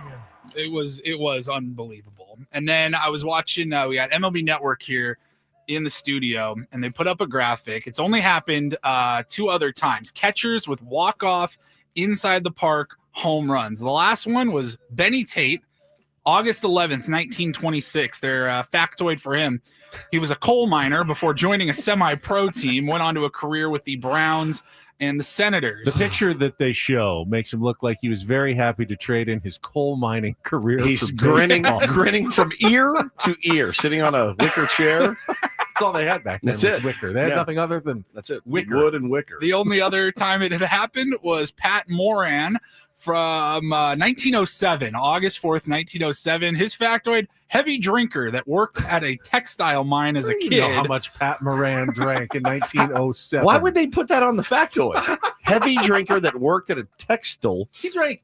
Textile mine as a textile. kid. What is it? Textile. Textiles, What like is it? fabrics. Okay. Won But- World Series as Reds manager in 1919. Imagine that you drank so much that it's still notable 120 years later. That's your factoid. That's what you're known for. That guy pounded booze, man. He just crushed it. You drank so much. Crushed it. That television hasn't been invented for many, many years, but when it is, and they're going to be talking about you in 120 years, they're going to mention how much you drank. Yeah. It's 120 years later. That's how legendary. What's his name? Bugs Moran. Pat Moran. Moran. That's how much that guy took it to the dome. Patrick is Bailey, Benny Tate, and Pat Moran. Pat He Moran. doesn't look overly sauced in that picture. No. Looks fairly normal. Patrick Bailey's factoid: homeschooled early on, married college sweetheart. There you go. There But- you go. Man, that's a big win for the Giants, bro. And that is don't and do this for a Wednesday. That was Don't Do This with Ben and Woods on 97.3 The Fan. Quickly, speaking of walk-off home runs by catchers, not an inside-the-park home run, but read a nice piece the other day when the Rangers were in town. Sean O'Neill wrote it for MLB.com about the only walk-off home run Nolan Ryan ever gave up in his career. Pretty cool. And the person who hit it was Bruce Bochy in the 10th inning. Yep. For the San Diego Padres. Nolan Ryan was still in the game, pitched 9 really, good innings, but it was tied at 4, and they didn't like their bullpen, so they just left Nolan in for the 10th. Why not? He got 2 quick outs, but Boch came up, and Boch told the story to Sean O'Neill. It was great. He said, all right, there's 2 outs. It's the 10th inning. I've got no speed. I've got a legendary lack of speed. There's no point in me trying to poke a single because it's going to take 2 more hits to get me home from first base. So I'm hunting fastball, and I'm going to try to whack it out of the park. And he did. And it was the only time that Nolan Ryan, who, of course, was a starting pitcher, so you don't get a chance to give up a lot of walk-offs, ever gave up a walk-off home run in his career. One in his career. Then they rolled out the red carpet for literally, they put a red carpet from the dugout to Bochy's locker, a red carpet. And then they put a 6-pack of beer in his helmet. A 6-pack of beer would fit in his giant helmet. Very cool. And he said, Boch said later, when Nolan Ryan, years later, he was there with Nolan, and someone asked, "Oh, Boch, he hit the only walk-off home run." Nolan says, "I don't remember." And Boch goes, right. You remember. One guy got you. I love it. All right, let's come back. I want to talk about another lineup change that Mike Shildty made. We'll get some audio from the skipper as well about dropping Jackson Merrill to 5th in the order. And, of course, Big League Wednesday, Torey Lovullo, manager of the Arizona Diamondbacks, going to join us in 1 hour. All coming up on San Diego's #1 sports station, 97.3 The Fan. Gambling problem? Call 1-800-GAMBLER. GEGE 000466. For a full list of games and rules, play at 7 Mile Casino. Visit 7milecasino.com. All right, so the weather's supposed to be pretty warm today. Got a heat advisory out in the East County this afternoon. So if you wanted to go play cards, you could drive out there, find a spot in a 110-degree parking garage, walk your way, I don't know, like 700 yards to get to a card room, or you could head to the coast and head to 7 Mile Casino, where it's going to be cool, comfortable, and you're going to play Great card action, California-style blackjack, Texas Hold'em, and more at San Diego's best casino. Now, when it's 105 degrees, you know my favorite smell? Cigarettes. Walking through a casino, it's 105 degrees outside. No, Ben makes a great point. It's very close, very temperate and cool, and a great place to go sit down and sit on the back patio, have a beer, whatever you want. The food is spectacular. The card games, love California-style blackjack there. If you're a high-limit player, they will take your high-limit action as well. So remember that next time you are in the general vicinity, man. It is, if you're downtown, you're at Petco Park, pregame, postgame, excellent place to go. Any time of day, any day a week. Wednesday morning, Saturday night, whenever you're feeling like it, head down to 7 Mile Casino. It's just 7 minutes from downtown.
Hey players, things are about to get real here in San Diego. Introducing the all-new Hamul Casino Resort. With a 200-room hotel tower, exciting new eats and drinks, plenty of new places to play, and a luxe spa and salon. Hello, rooftop pool and deck. It's where players can play their hearts out and enjoy all the perks that come with it. It gets real this summer at the all-new Hamul Casino Resort, the Players' Place.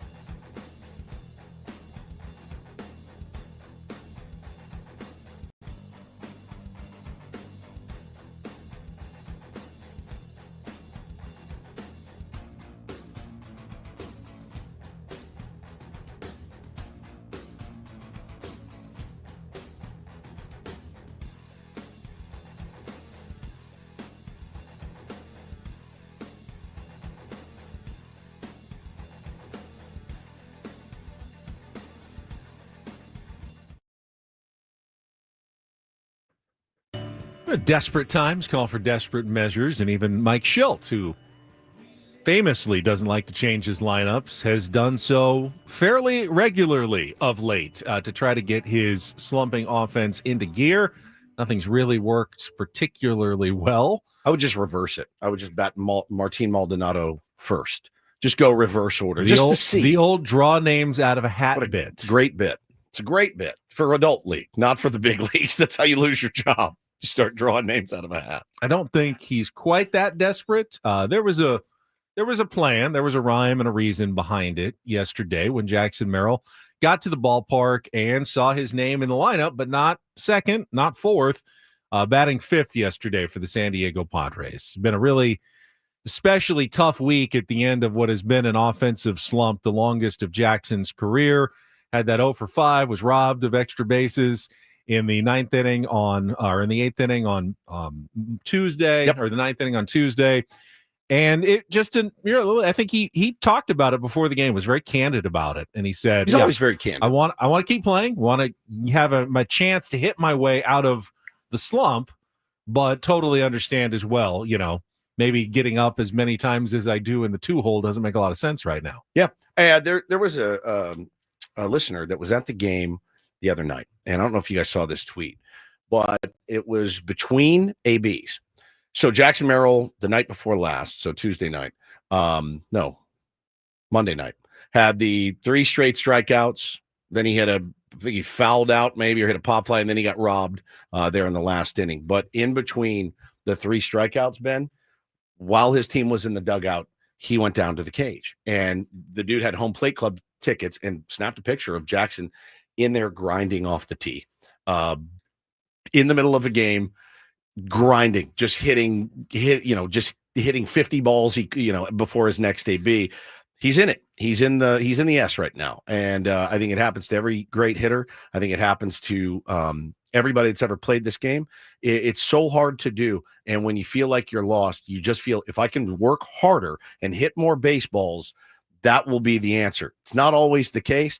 It worked for Mookie Betts last year in the playoffs, but it's not always the case. He's grinding and gritting his teeth through this, trying to hit his way out of it, as you said. He made an interesting observation as well. And he's not necessarily wrong, but I think we'd all tend to agree that Jackson, his primary or one of his primary offensive issues right now is chasing, especially balls up, just swinging and missing at pitches he shouldn't be swinging at it. And while he didn't disagree with that, he thinks the bigger issue is I'm missing the balls that I should be hitting. Yep. If I was hitting those, I wouldn't have a chance to swing and miss at the pitches that are out of the zone. I'm getting pitches in the zone that I used to hit. Yep. I used to drive for base hits. So it wasn't an issue before because I never got to the point where I had to chase something because I was always hitting it. It's the fact that I'm fouling off the good pitches to hit that I'm getting, the mistakes by the pitcher that are, low and in, over the middle that I used to drive, and now I foul them off, and then, I'm in a bad count. Pitcher is getting me to chase, which is bad as well. Correct. But you wouldn't know it if I was just doing what I normally do, and that is hit those balls that are in the zone. Man, he missed a couple last night too, that he was probably laying in bed at night thinking, I have to hit that ball out of the ballpark. There were 2 from Merrill Kelly. I think one was a fastball, one was an off speed. They both hung, and he put really good swings on it, and he missed it by a fraction of an inch and fouled both balls away, and then change up down and in, got him. It's been crushing him a little bit lately. So he would tell you the same thing. I'm missing the pitches I need to do damage on. Shohei said it last week. I'm missing pitches. So, yeah, I mean, once they have you 0-2 or 1-2 and it's in their favor, Benny, you're at their mercy. I mean, now with Jackson, he thinks they're going to go up in the zone every time. So he's like, don't swing, don't swing, don't swing. Pretty good time to throw one on the outside corner, and he's just going to sit there and stare at it because he's maybe looking up and he sees it out of his hand and he goes, all right, that's hittable. I can get to that, at least foul it off. And it's just not happening for him right now. So I think, again, with him, I saw this was really brilliant. I thought this was really good last night. Our pal, Letters to AJ. If you don't follow Dylan on social media, Letters to AJ, he also writes a Substack. You know what he said about this? He said, with Toddy and Jackson, all they need is a tincture of time. Isn't that beautiful? A tincture of time. That's the only thing that you can give them that is going to work. Just a tincture of time. I don't think tincture is a good word. Could be an incorporator. It's like a small dose of something, like a droplet, a tincture. A tincture of time. And it's the hardest thing for fans to swallow. It's the hardest thing for those guys to swallow because they do want to win. We should get Letters to AJ on the program. Paulie, make that happen. All right, cool. It's done tomorrow, 9 a.m. All right, nice. Well, good work, Paulie. He's the fastest producer that was ever Ask existed. and you shall receive. All right, so tomorrow, Eno's on vacation, so we're going to get a different version of Smart Baseball with Dylan. Letters to AJ is going to join us in our regular segment where we normally talk to Eno Saris. Correct. Paulie, you've got the audio from Mike Shildty talking about the lineup switch with Jackson Merrill pregame yesterday. Let's hear from the skipper. Talk about the things that you could do to help Jackson. Is moving him down the lineup one of those things that you were alluding to last night? It's one of the bigger ones. Just take a little bit off, just get down a little bit. Don't feel like you got to carry so much at the top. Go down there and be around some other good hitters, and which clearly was the top. But yeah, just not feeling he's got it too much. But quite frankly, it's something that I'm doing. But I really don't have a lot of concern about Jackson Merrill. I love on him, make sure he's doing okay, but Jackson's a really strong-minded kid, and he knows he's a good player. And when you know you're a good player, I think we all have something in our lives that don't always go right. But if you have a good center core of knowing who you are and knowing how you are when you're good, and you have the ability to work towards getting back to that, you're going to ultimately be just fine. Mike Shildty is a big believer in my guys are going to be okay. Yes. Which is usually correct. It's hard to know when it's no longer correct. I think for a guy like Jackson Merrill, you feel pretty confident saying that with your whole chest if you're the skipper. Now, I do as well, but he's still very young. Yeah. He's 21 years old or just turned 22. It's very young. And there are guys who, have some success early and it doesn't stick around. Now the Padres bet big on Jackson Merrill. Yeah. And signed him to a long-term extension. That's how much they believe in Jackson Merrill. And I don't think anything has changed internally with the Padres' belief that Jackson Merrill is still going to be that great player they signed to a multi-year extension. Yeah, and I wouldn't say that I don't worry about Jackson Merrill. I do. Like you said, he's a young player, but he's certainly shown me enough in his very short time to know, okay, I know the capability is in there for that guy to be an absolutely elite player for the San Diego Padres. I think he's going through it, and it happens to the best of them. Mike Trout is having a horrible, horrible season, and he's one of the best baseball players I've ever seen. He's a little bit older, a little bit longer in the tooth. He's had some injuries, Ben, but it's such a difficult game. Jackson is going to be fine. He has the work ethic, he has the talent, he has the ability, he has the desire to be great. And once he gets a couple of knocks, something's got to go his way too, right? That ball that he smokes to center field that Alec Thomas makes a brilliant play on, that ball falls, maybe he's right out of it. I think he's been hurt a little bit by the dead baseball. Last year he was able to go oppo and get some of those out. Now they're kind of just deep flyouts for the most part, and that's been hurting him. He said himself, though, doesn't have his grown-up man strength yet. Yeah. Still pretty young, and he thinks that there's still more power to come. And hopefully that is the case. I'm glad you brought up Mike Trout. Paulie sent us an interesting video yesterday from our friend Chris Rose. Wanted to bring it up here the last couple of minutes of the hour after a check of traffic on 97.3 The Fan. From the 855 Get Ross Traffic Center, protecting San Diego after accidents or injury, here's Kelly Danick. For the most part, folks are doing a pretty good job of staying out of trouble on our roads. We just had a couple of hazards, like a stalled car northbound 5 past the 54. Not showing if any lanes are blocked, and reports of a sprinkler spraying water into the right lane of the transition ramp, North 805 to the eastbound King Freeway connector. I'm Kelly Danick with Ben and Woods, San Diego's #1 sports station, 97.3 The Fan. Yeah, Paulie sent us a video yesterday, and we can call it up, but Chris Rose was talking about after Manny Machado's 2000th hit on Monday night, where he kind of ranks in the pantheon of his generation of players, guys who came up in the early 2010s. 2012 was his Major League Baseball debut, and he was comparing him to Bryce Harper and Mike Trout.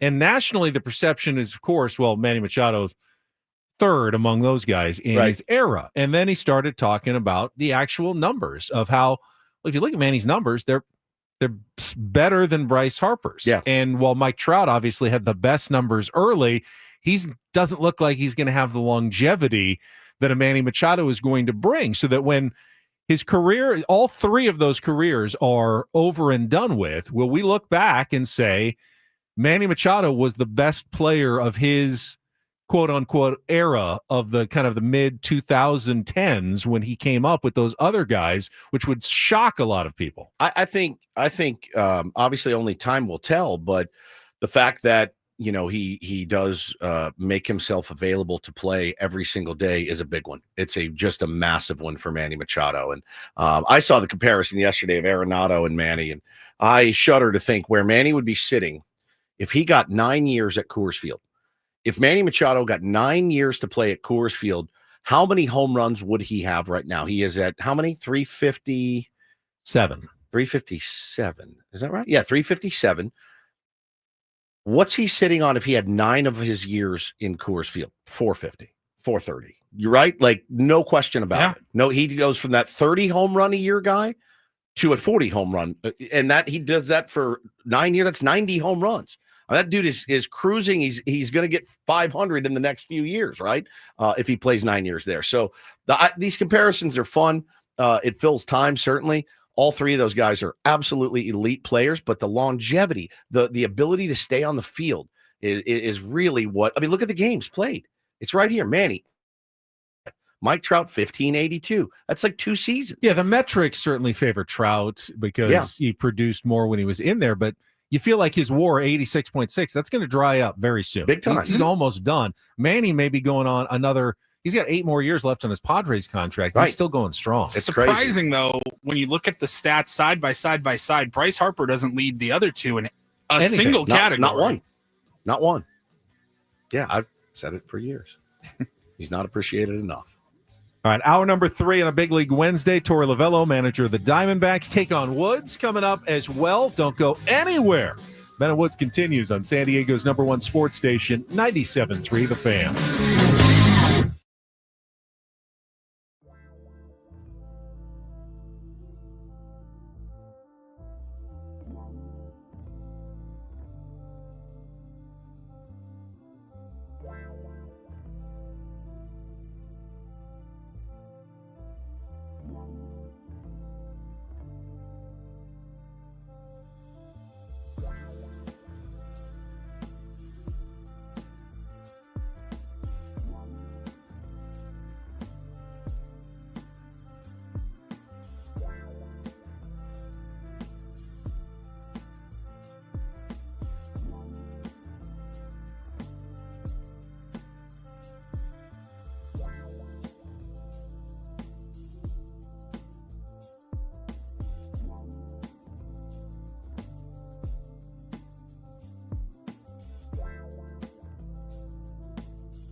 We are halfway home on a Wednesday. Ben and Woods, 97.3 The Fan. I'd say the vibes are, pretty high after a win last night. A gut-wrenching root canal of a victory, as I tweeted last night. It did. It felt like a root canal. But, hey, at the end of the day, when they do the root canal, it sucks. But you feel better when it's over. They get the job done. And it was, even Robert Suarez coming in the ninth inning went 3-2 to every single hitter in the ninth inning to get it done. It was a total root canal, but we do not complain about wins on this show. That is a show. It's a staple. It's something that we truly believe in. I don't know that root canal is the best analogy, though. How about? Never had a root canal, so I can't. I haven't either. I've had one. It's excruciating. How about a proctology visit?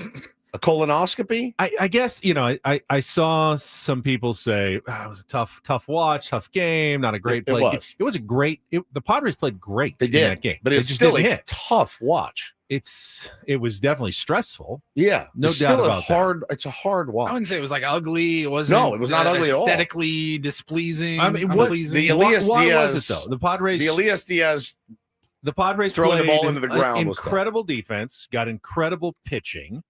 They only struck out 5 times, so they were swinging and making contact. Just wasn't going to places you wanted it to go to. Yeah, I want some offense. That's the one thing that they can't really control. The things they can control, they did well. Yes. So I don't want to seem like we're being critical because I'm being critical. It was a very hard game to watch. But again, I'm being. I guess I meant it wasn't more difficult than any other 1-0 game. Those are they're tough to watch. They're tough to get through. Those are tough to get through, and you are just on the edge of your seat. They are stressful. I was actually last night. The game ended, and I often, my mother watched. She gets very nervous watching the games as well, and she just texted me, "Why does it have to be so hard?" Yeah. And I said, well, we can relax for 21 and a half hours again. Exactly. But it'll be hard again tonight because that's the style of baseball this team plays. That's it. Just kind of how it tends to look. I would love to. 7-run first or something. Oh my God. Just a 9-2 win would be just such a delight. I feel like if we scored 7 runs in the first, I still feel like they'd have to get Morejón and Suarez up though. We said it the other day when we were in Philly and they got off to a good start. We were sitting in the airport for 6 hours waiting for our flight to leave, and we all looked at each other and I go, Suarez is going to pitch this game. And he did. He had to come in and close it out the first game of that doubleheader because, Phillies are a good team. They're trying to, as Shildty says, and scratch some runs across. And next thing you know, it's like, oh, okay, this is a bit of a nerve-wracking game. But yeah, it was an edge of your seat type game last night. And that's what I mean. When I go to get a root canal, Benny, I'm at the edge of my seat. I'm waiting for this thing to be over, and I want it to go well. And it did. All right. We got Torey Lovullo coming up at the bottom of the hour on a Big League Wednesday. Before that, though, I want to ask you guys a question. And I think I know the answer. Would either of you consider me to be a squeaky wheel? No. Right? No. The least squeaky wheel. I know. I don't. I try not to complain about just about anything. I just feel like just deal with it. Whatever comes your way. Yeah, you deal with a lot. But I do get frustrated because, the squeaky wheel gets the grease. Not always, but I found it's a lot of the time that is true. And yesterday I had an example of it. And I don't think you're a particularly squeaky wheel either. Like you'll just pay it. Just move on. Yeah, you just don't want to deal with the hassle. I can get a little squeaky. So I saw that my subscription, I had a couple of subscriptions that were going to be renewed this week, including the subscription I have to the local newspaper, the San Diego Union Tribune. But I could not get into my account. Yeah. I was like, password reset didn't even work. And I go, oh no, I'm going to have to call, figure out what's going on. Yeah. Where find the number, call customer service, dial up. I'm at work. I'm waiting on hold 17 minutes. Finally, guy with an Indian accent picks up. So I'm in there, their customer service phone tree center, wherever it is, however many different newspapers or businesses he's got. So it pops up. All right, UT information. What's your phone number? What's your email? Okay, we got you here, sir. And I said, yeah, I'm just checking on my renewals coming up. I want to make sure, I don't think the credit card in there, whatever. I had to fix it. And he goes, well, if you want to stay a customer, you're paying $14 a month. We can offer you now for 25 cents a week for the next 6 months. And I'm going, okay, I wasn't even calling. I was just calling to renew, my full $14 a month. So it doesn't auto renew for you? It does, but I think the card that I had in was expired, and I couldn't get into my account to change it. So I was trying to just get into my account. And just because I called, I didn't even complain, but just because I called, I got a price that was about 60 times lower than I was paying. Okay. For saying nothing. That's a good thing. It's a great thing. But now it makes me feel like I should be calling and just canceling again everything. I should cancel my cell phone service. I should cancel my cable service and just make them give me the best deal. And if I just spent 5 hours every month just calling every single provider I have, I could save like hundreds and hundreds of dollars a year. But is it worth it to be the squeaky wheel every time that is threatening to cancel their service? And it's just too expensive. I'm moving on. I'm going from Verizon to T-Mobile to AT&T to Spectrum, and just to keep doing that. You every want to time. threaten to move, right? But not don't actually move. Doesn't work, move. man. I'm the only human being on the planet Earth, apparently, that still pays, I don't know, $350 a month for cable and internet. It's about what my bill is. It's insane. My wife hit me with we were going to Philly, and she likes to have you're going away to have fun. This was a fun trip. This was not work. We made it very clear. This is not work. We are not working. We are going to go have fun. We're going to paint the town red. We're going to suck down cheesesteaks, have a great time. Anytime I leave for a trip, now I'm fully expecting it. So I'm leaving for another trip next week. I'm fully expecting a massive honey-do list of things to do. You're leaving me with your two demon seeds. And here's what you need to do before you leave. So she tasked me with, she goes, we have to change our cable. It's too expensive. I go, well, you don't pay it. It's out of my thing. Don't worry about it. I'll just do it. And she goes, no, I want it done. So I go, I'm not doing it. I said, I'm leaving. I have all these things in my mind. I'll be over on Friday. I go, Paulie. I go, I'm not doing it. The last time I tried to call, and so everyone's Woods, you just call them and threaten to leave. So I did that. I ended up paying more. By the time it was over, I ended up they're like, oh, your thing's actually expiring now, so we're going to need to do this. And I go, but what if I leave and go to what if I go to Spectrum? They're like, I mean, do what you got to do. And then my wife goes, she did the research on it. She goes, do you realize they have us buy the boys? She said there are 50 things in this home we would have to then reconfigure. The camera, all the cameras in the house, the ring, all of this is connected. And you would have to go in, all the iPads. Changing the Wi-Fi. Changing the Wi-Fi on everything. And she goes, just bang it. I go, yeah, I will. They got me. They got me for the rest of my life, Paulie. They have me. They own me. They can charge me whatever they want, because the threat of having to get those cable boxes, take them down to the store, drop them off, get the new guy out, schedule him. He's got to wire everything and put all the new stuff in, get new internet. I just said, I can't do it. So you ask, is it better to spend that 5 hours? My answer is no. My answer is absolutely not. I'm just a sucker for it's done. I did it once. I'm just going to ride it out, because I can't stomach the thought of having to go and reconfigure every camera, every iPad, all the things we have connected to our Wi-Fi just to save. Because again, it's not like the difference of, let's say my bill's $350, because it is. If they said it $70 a month all in, fine, I'll do it. It's worth it. It's going to be $315. You know what I mean? Right. And so for that extra $45 or whatever it is, $35, it's not worth it to me. At what point can we just be born?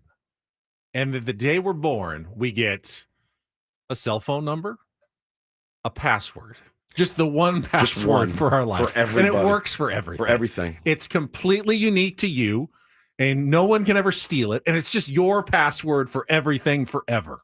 And for your entire life, you just get to keep that password. Like, you already get your social security number. Yeah, so I mean, now we let's already just give did you that sort. It's just your password. This is your password now. Just remember it, and you're good to go for the rest of your life. And you don't have to change it every 3 months. You don't have 1,700 of them that have to be unique. And this one was found in a cache of passwords. You need to change it again. My thing's on the dark. I got a text from Experian or something that said, "Oh yeah, your thing's all over the dark web." I'm like, all right. I mean, I don't even care anymore. I see those too, and I'm like, I don't care. I just shrug. I said, "Do you want to steal everything I have? Come for me." I just kind of expect it's going to happen to all of us at some point. And do your worst. I'll figure it out after that. It's going to suck, but like, I don't know what to do. I was just talking with my wife a few days ago. We were kind of doing some budgeting. Where can we increase, decrease, make some changes budget wise. And we were looking at our cell phone bill. Now we did the bit where you pay off your phone. So it adds like $30 a month or whatever to your phone. So I had to take that into consideration, but we're paying for just the two of us. We're paying like $220 a month. Does that sound more or less than what you would expect?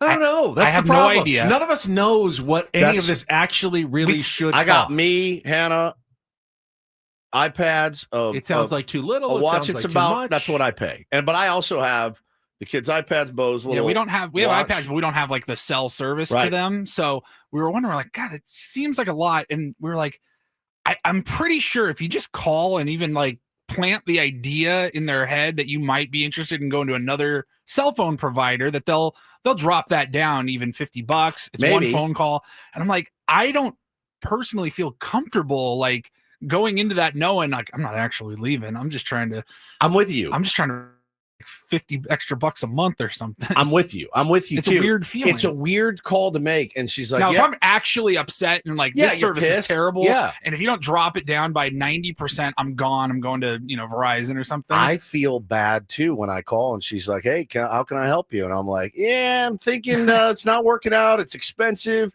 I want to switch. And kind of then, feel like a chump, bro, she literally was like, all right. I mean, if you feel that's what you need. I did not get the special pat on the back like, oh, don't leave, sir. Please don't leave. Just don't do that. I just want to know I'm paying a fair price. I don't need the greatest deal in the world. No. I just don't want to feel like I'm getting ripped off and getting overpaid. But I don't know what I'm supposed to be paying for things. No, it sucks. Like, what is the actual fair value of cable nowadays? I don't watch most of the channels, so I always feel like we're paying so much for so little. Nobody on the planet pays more. They than get I you do. with Nobody. live sports. It's so hard to find to get on streaming and the blackout rules. Like that's, at least for us, that's why you need the cable, is to be able to watch live sports easily. It would be a little bit different maybe if we had if I was options. a sculptor and didn't have to cover sports if I was a sculptor, that was my job, I probably wouldn't have a $350 cable bill. I wouldn't. My kids are fine. They find stuff on YouTube and all that. They're good. Like, I can't remember the last thing that was on cable television that wasn't live sports that I had to watch. Everything else is on a Roku, and which has Hulu, Netflix, Max, Prime, Paramount, like all that crap. I have to like switch the input on my television to go over to cable to watch the Padres games, but it's just set on channel 83. Like I don't watch anything else on live television. Yeah. Anything. I mean, I do, since I pay for it, I do watch movies on the 2 channels that they give me. I'll scroll through Netflix and Max and Prime or whatever and find movies that way. I don't ever watch anything other than live sports. Scala family says, I'm a Woodsbo. My wife pulls off miracles. I don't get it. I call, nothing happens. She calls, and they're now paying us to watch their cable. It's so good, dude. It's like, it's just that phone call. And I guess I don't have the right tenor or tone to be like, hey, all right, so this is me threatening to go to your competition. Do you care? And they're like, she was literally like, whatever you got to do. Now we're going to need those boxes back. We're going to need this. We're going to shut off your service. You owe this. I'm like, no, never mind. Have a good day. Just, you want to raise my thing $50? It's fine. It's just so gnarly. Thanks to Jake, who just sent us $5 for. No, he sent you $5. Covers my UT subscription for the rest of the year. I'm good now. Now I'm paying nothing. The newspaper actually is a really good deal. You feel like you're getting a really good deal. So is this radio show. We don't ask you, charge you anything. We have some YouTube Gold members who are great that support the show as well. But technically, the newspaper, like us, we pay ads. Yeah. We play the ads, and that's where we make the bulk of our money, as does the newspaper. So technically, they should be giving it away for free like we do, because they also have ads in the newspaper. Would you guys pay 50 cents? What do they charge for a paper now? $1.25? Well, it depends. If you don't call, it's $14 a month. If you do, it's 25 cents a week. Would you guys pay 25 cents a day to listen to Ben and Woods? That's the ultimate question. But there's still ads. There's still ads. Yeah. I don't know. Yeah, Weird. I just don't know. I really don't. I sympathize, and I'm happy for you. That's a dub for you. You saved yourself how much total? Saved myself. Cool. What is 14 times the next 6 months? Now I'm paying $1. So probably about 70, 80 bucks. I mean, it's a tank of gas, dude. Not nothing. That's not nothing. Right. Who wants to call my cable for me and do the threatening bit? Can we record the whole conversation? Yeah, It's a be great. primer. I How should to. actually record me trying to do this because I'm terrible at it. And there was this. You really should make like a behind the scenes, like a documentary type video of just like Woodsy's interactions with customer service. It's pretty incredible. And it maybe takes a couple of months even to like put it all together on a 15, 20-minute YouTube video. And we'll just collect all of your phone calls because it's remarkable what you come up with at least once or twice a week. You're like, you guys won't believe what happened to me. I was sitting on hold for 25 minutes. Yeah, I got scammed. I mean, you name it. It's happened to me, dude.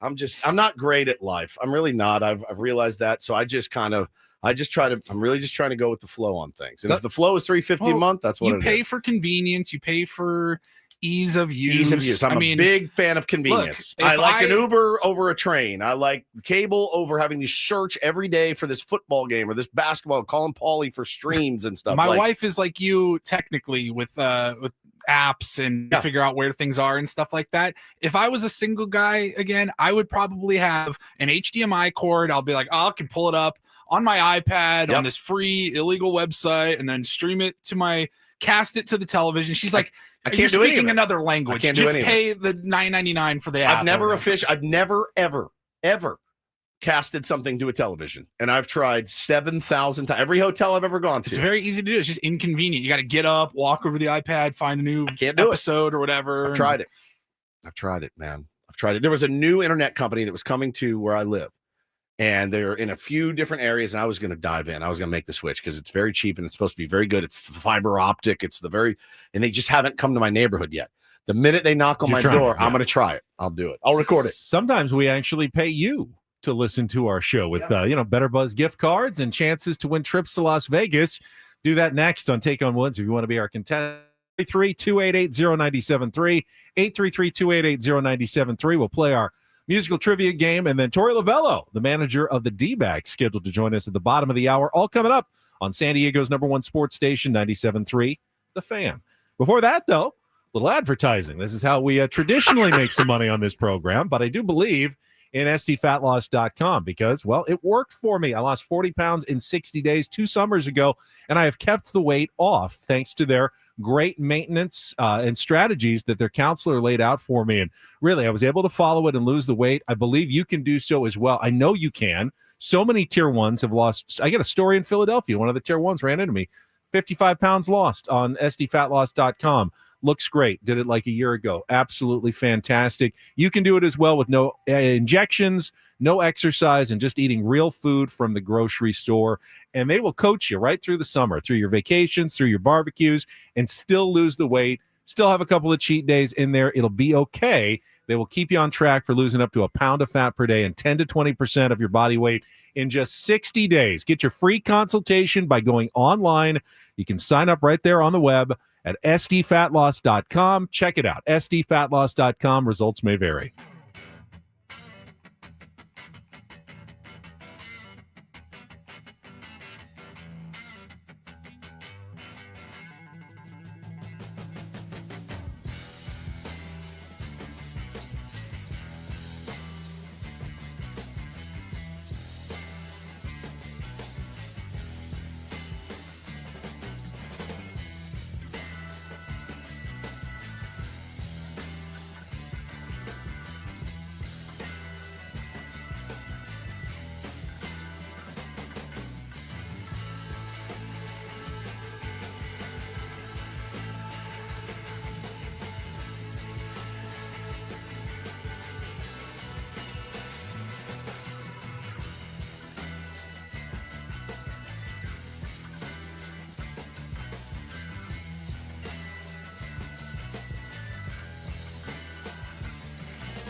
Hey players, things are about to get real here in San Diego.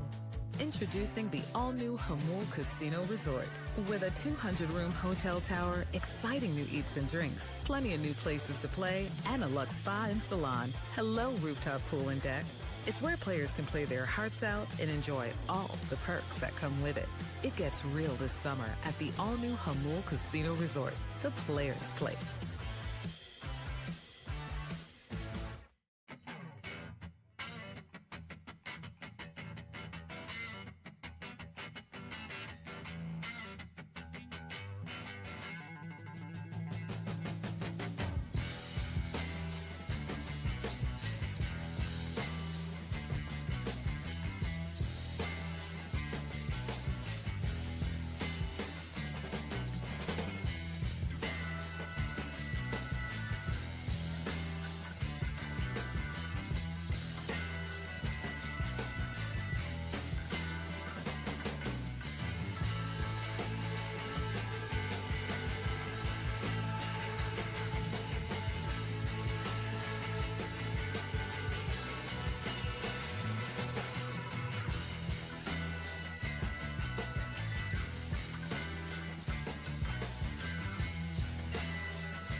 All right, Paulie says we should keep moving because we're not sure exactly when Torey Lovullo is going to call us. So let's get right to it and play today's game. It is time for Take on Woods.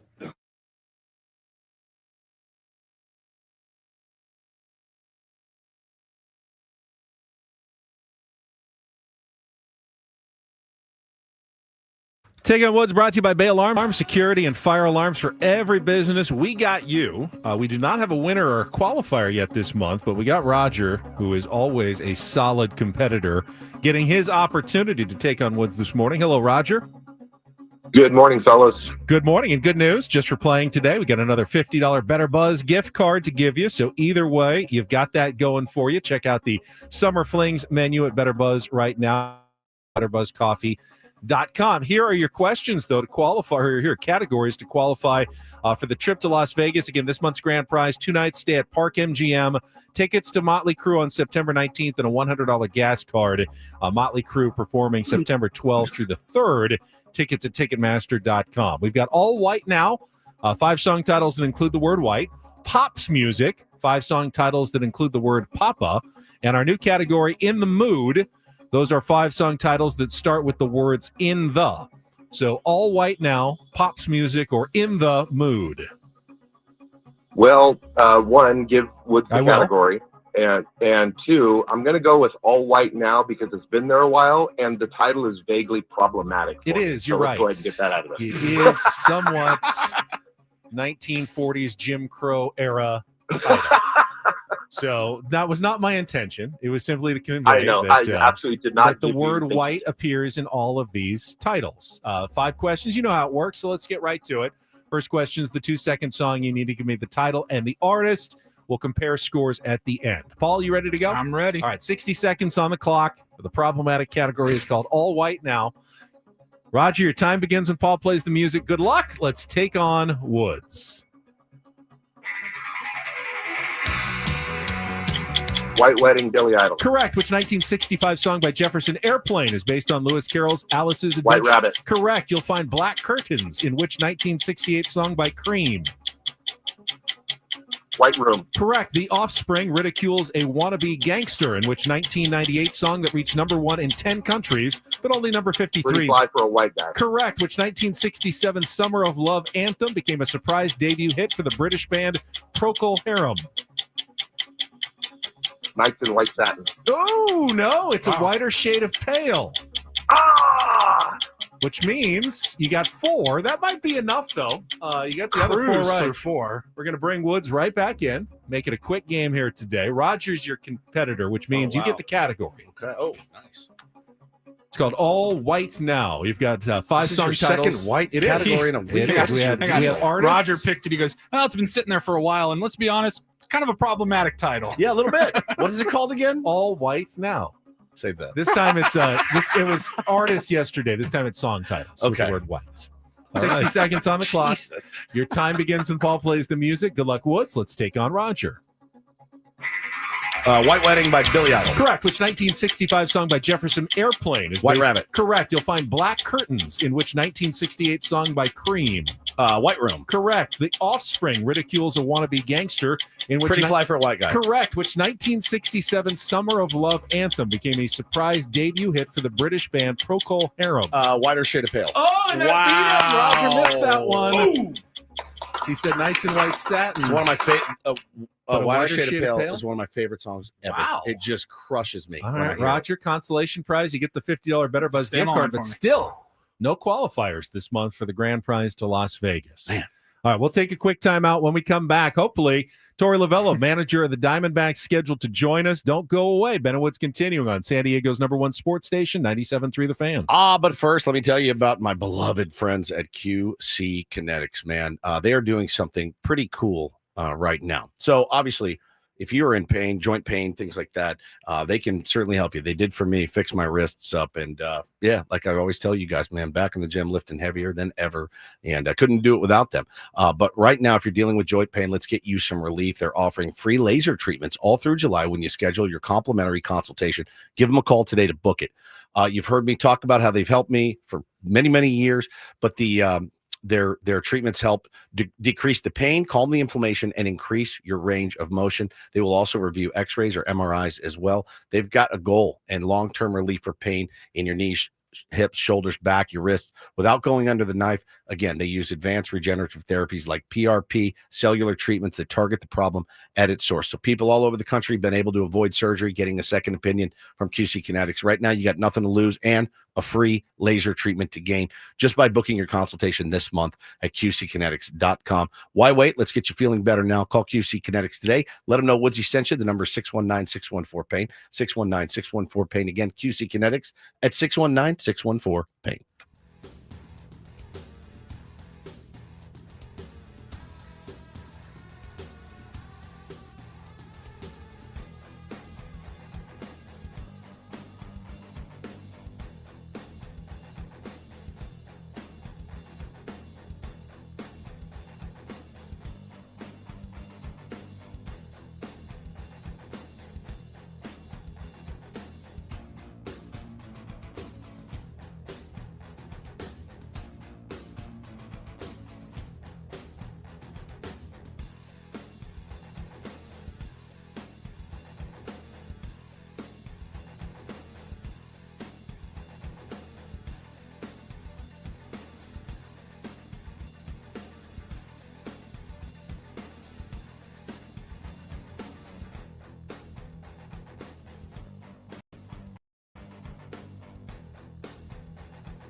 Hey players, things are about to get real here in San Diego.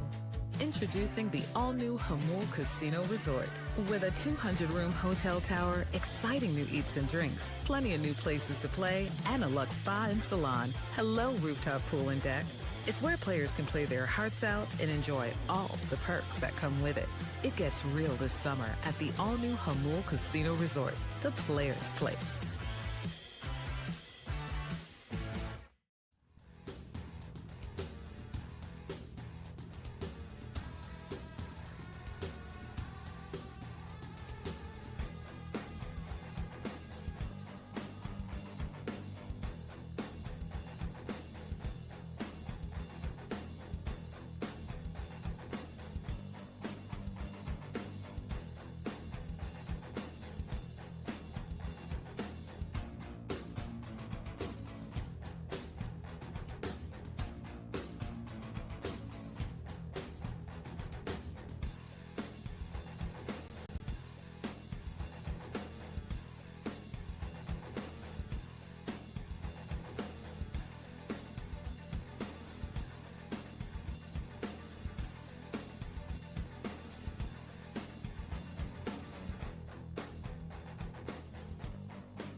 Well, it's a Big League Wednesday here on Ben and Woods. Each week, we try to get the perspective of a current or former Major League player. So many different stories out there. And today's guest did spend more than a decade as an infielder in the big leagues with 7 different teams, although he's made an even bigger mark as a coach and a manager, winning a World Series as bench coach for the Boston Red Sox, manager of the year with the Arizona Diamondbacks in 2017, and then leading that club to a National League title and a World Series appearance a couple of years ago. Yeah, we are joined by the skipper of the Arizona Diamondbacks in town for their 4-game series against the Padres, Torey Lovullo, with us here on 97.3 The Fan. Torey, it's great to have you on. Good morning.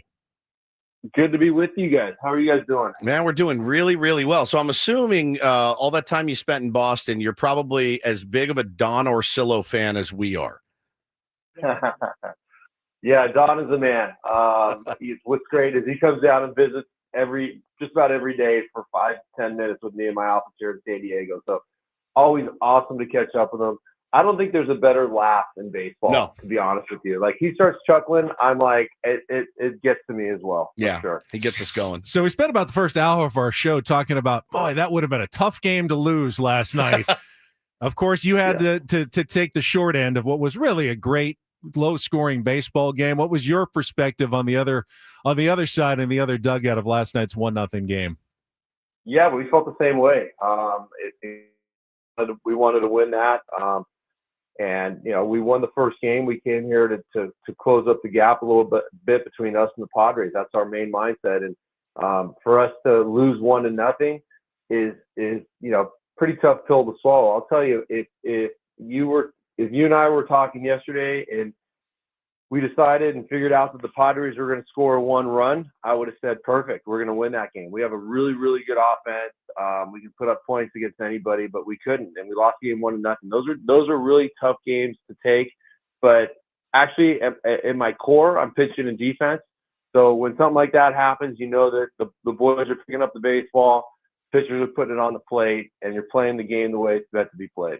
2 incredible pitching performances last night. I mean, Merrill Kelly was almost as good as Nick Pivetta last night, pitched a little bit deeper into the game. And I got to imagine in the going over the hitters before the game, he said, yeah, Luis, he'll get a couple singles and we'll live with that.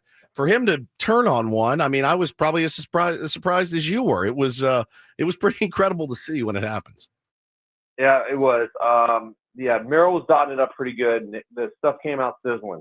He had an extra day's rest between his last start and yesterday. And you got to throw the ball good here. You got to throw it where you want. You got to follow game plan. The Padres are an unbelievable baseball team. They have some of the best players in the world on one team. So Luis Arias, I've seen him for a long time, right? He's been a thorn in our side for a couple of years since he's been with the Padres, but he can pepper the single to left field or up the middle as good as anybody. It's like he's taking batting practice, but he definitely had a plan. He got a 2-0 fastball, and it just shows how dynamic he is.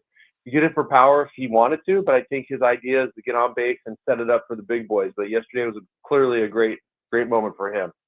Torey Lovullo's with us, manager of the Diamondbacks, and we've wanted to have you on for a while. And then the incident with the heckler and Ketel Marte happened, and we talked about it on our show. And the way you handled that, we were so kind of impressed. Yeah. And I wanted to ask you, not specifically about, obviously there's going to be hecklers and idiots out there, but after spending so much time in big league dugouts as a player, a coach, and a manager, it's a locker room, it's a bunch of guys. To maintain your humanity the way that you do, kind of where does that come from? And how did you kind of handle that just as a person as opposed to just a manager or a mentor? Yeah, I appreciate that. My parents were unbelievable. They raised me with kindness and love in their hearts, and that's what I see. At the end of the day, we're all human beings. And I remember that every single day. I love being a baseball player. I love being the manager of the Arizona Diamondbacks. It's been a dream of mine, sit in the seat that I'm sitting in. I'll never take that for granted. And when we put on a uniform, we sign up for certain things. You sign up for those hecklers, those comments that are going to be made, and we live with it. We live with it. It would be great if I could, go to somebody's office and scream at them for 45 minutes in their face and tell them that they're not doing a good job, right?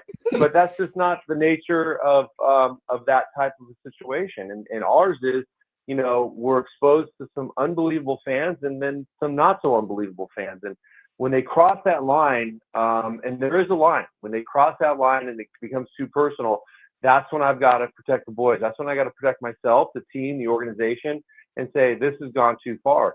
Clearly, Ketel, I've known Ketel for 9 years. He's an unbelievable young man. He lost his mom while we were in Chicago in 2017, and here this heckler is talking directly to Ketel about his mom, and I know Ketel's body language so well that I could tell that he heard it, and something triggered him, and I could tell that he was uncomfortable and things just were not going well. So by the time I got out there and saw that he was in tears, that's where the dad part of me took over, and the protector took over. And I just wanted to hug him and tell him that I loved him and he was going to be okay and we're going to get through this. And it was just me being myself. It was me being my authentic self and just trying to support the boys like they were my own children. And that's how I consider them. I have 26 young men that I'm trying to raise to be great baseball players, but even better human beings. Oh, it's so brilliantly said. Torey Lovullo joins us this morning, manager of the Diamondbacks. And, when you talk about humanity in baseball and you talk about emotion in baseball, I'm 49, I'll be 50 next week. And that's not how we saw athletes when I was younger, right? The guys coming up very stoic, afraid to show real emotion. And, you showed emotion in a batter's box, you'd get hit, and you showed, you flipped the bat, next guy was going to get hit. It was the game has certainly changed a lot, I think, for the better when you have players talking openly about the struggles, mental health and whatnot. Torey, when you came up, you played for Sparky Anderson. Now, I saw Sparky from a distance, right? And I said, my God, he looks terrifying. What was he really like to play with? And what would he have done if he came out and you were standing there and you were in tears out there on the mound? What would Sparky Anderson have done for you? Yeah, that's a really good observation. I feel the same way. The game has definitely changed, but at the end of the day, we are human beings, and we do battle the same anxiety, the same mental health issues as the person next to me that's not even connected to a sport. So nothing changes just because we're on a baseball field and performing. And in fact, I think some of the insecurities show up in a bigger way when you are a baseball player, because things are evaluated and you're being seen by so many people that it's a little bit more of a challenge, and the game has changed, but specifically with Sparky Anderson, Sparky was a great mentor to me. He was like my father. He's like my baseball father. And I think he would have reacted in a very similar way. He was a protector. He was very gruff and all baseball, 24/7. It was baseball, baseball, baseball.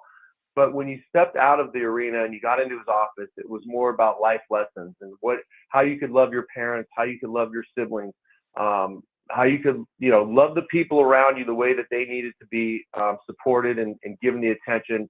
Don't just be a baseball player 24/7. Be a very upstanding young man. So if I was out there on the field and Sparky saw me struggling, I imagine in my core, I imagine that he would come up and said, "Are you okay? I love you, and I'm here to support you in any way possible." That's incredible. Got some similarities between the Padres and the Diamondbacks. One of them in particular, a young outfielder locked up to a long contract, and yours, of course, Corbin Carroll, who's having an amazing, unreal. Had an amazing rookie year, but struggled a little bit last year in 2024. Got through it, and we're seeing Jackson Merrill kind of go through the second year struggles right now. How did Corbin kind of get through that and emerge as the player that he now is? Amazing player on the other side in year number 3. Yeah, first of all, I want to talk about Jackson Merrill and compliment the Padres and AJ and how they drafted him and developed him and put him through the system. And he's a really, really good player. At the end of the day, he's doing fine. He's going to be just fine. And these are just normal growing pains that young players have to go through. This is a very tough level. I think what happened with Corbin last year is that the league made some adjustments to him. He was trying to counterpunch.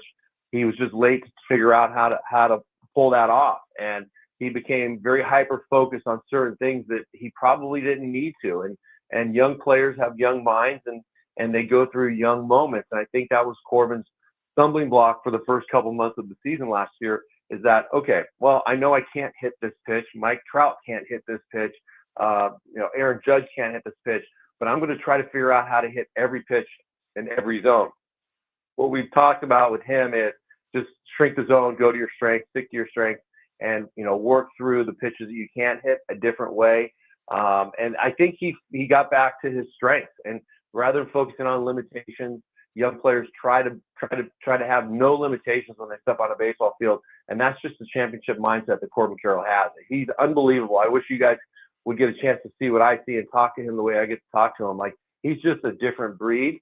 And he wanted to be the perfect baseball player. Nobody's perfect. You strive for excellence. I think that's what young players finally realize when they come out the other side. Yeah, no question about it. He is, when he's not playing against us, I really enjoy watching him and Cattell. And of course, we love Josh Naylor here. I mean, there's Eugenio Suarez. And, we get to this point, Torey, every year in the season where it's like, all right, let's take an evaluation of the team. What do we need? Were there pieces we're, going to move? And got to be frustrating for you, for the guys that their names keep getting thrown up. But I got to tell you, man, 2 guys in the last week have come out and said, please don't trade me. And that's Eugenio Suarez and that's Zach Gallen. They really want to be Diamondbacks. And I think that speaks a lot to the culture that you've helped build. And, how do you talk to those guys where it's like, all right, here we are. It's that time of year and you might hear your name mentioned. And, how does that play out in the clubhouse? Yeah, first of all, I'm honored by that. I love those players. And we talk about our culture. It's built around love, trust, commitment, and effort. And that we stand on those pillars every single day. And it's a real thing. So when these players walk in, they know they're cared for, and they know that, they're a Diamondback and they're going to help us win games because we link up and play the game together as a solid unit every single night. So when you're talking about players that are such a strong part of that culture, I know it affects them. And I see the same things that you guys see, like, this potential trade target, this team, this group of players, they could be here today and gone tomorrow. But, I just think really at the end of the day, we're all kind of built in to understand that this is what happens at this time of the year. I want us to be buyers.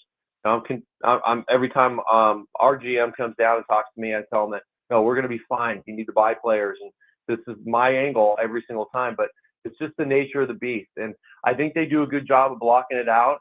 They're great players, and I want them to be Diamondbacks for life.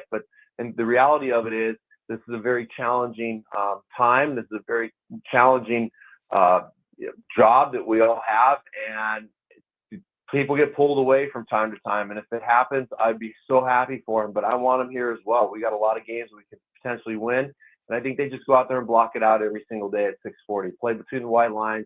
Give us everything that they can, and then we'll deal with tomorrow. What's really impressive is wanting to stay in Arizona during the summer. It's like 115 back home there, Torey. But the golf is phenomenal. If you play at 6 o'clock in the morning, it is like we the love best. Arizona. We love Arizona in January and February when we come over and visit you.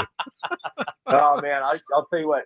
There's nothing like it. The heat in Arizona, right now at whatever time it is, close to 9 o'clock, it's pumping. It's going to be 100 degrees. What throws me off is when I get to my car after a game and I look at the heat. It's still 105 degrees, and I'm driving home at 11 o'clock. It just doesn't happen anywhere else. Well, man, we are. Listen, division rivals. We want to win. We want to win this series. Got to win the next two to do it. It's. But you are a guy that this show has always rooted for and will always root for outside of when you play the San Diego Padres, man. But thank you so much for being so open and talking about everything going on with the team right now. We really appreciate it. All right. I appreciate you too, boys. I'm sure we'll talk soon. Absolutely. Appreciate it. Great Torey Lovullo, manager of the Arizona Diamondbacks, and just about everything that I thought he was going to be when we had him on. Yeah, no question, man. Absolute stud. That's like one of my favorite interviews we've ever done. He was phenomenal. We'll talk a little bit about what we just heard there. Quick check of traffic. Don't go anywhere. Ben and Woods still here on San Diego's #1 sports station, 97.3 The Fan. From the 855 Get Ross Traffic Center, protecting San Diego after accidents or injury, here's Kelly Danick. Couple of problems to mention here, guys. Watch out for some debris in the right lanes on northbound 805 just before the 905. Also, some debris reported northbound 15 on the Friars Road off-ramp. And we still have this collision in the North County, northbound 5, just past Encinitas Boulevard. This car hit a tree over to the right shoulder. Looks like tow truck is on scene helping out with that.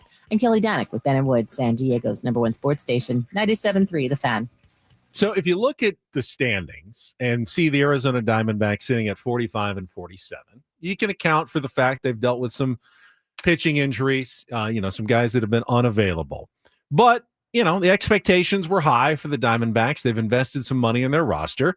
You might say Torey Lovullo is a guy who might be on the hot seat as manager. You talk to him and you go, that would be insane to let that guy go. You'd be out of your mind. You'd be out of your mind to let that guy go. Like you'd be like, wouldn't every other manager minus maybe a small handful, if Lovullo got fired, they'd be like, oh crap. Yeah. Oh, I am not secure, even with 2 years left on my deal, because if he's available, somebody's you'd be gonna get insane not to go talk to him. I mean, there's no question. No question. One of the probably my favorite interview we've ever done. And my wife texted me during it and she said, how do I parent with more love? And I said, it hit me hard too. I thought the exact same thing when he talked about his parents. Oh, it was easy. My parents were amazing. They parented with love. And that's how I manage. And I'm like, oh, okay.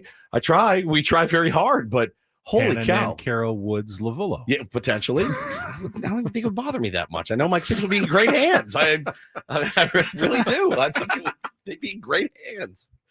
God, you talk to a guy, you're like, yeah, that guy smokes me at everything. It's just absolute incredible guy, very open and honest. And I love the Sparky Anderson stuff. Sparky, to me, when I was a kid, I would see him and I'm like, he's like the scariest guy I've ever seen. And you'd see him out there chewing out the umpires and stuff.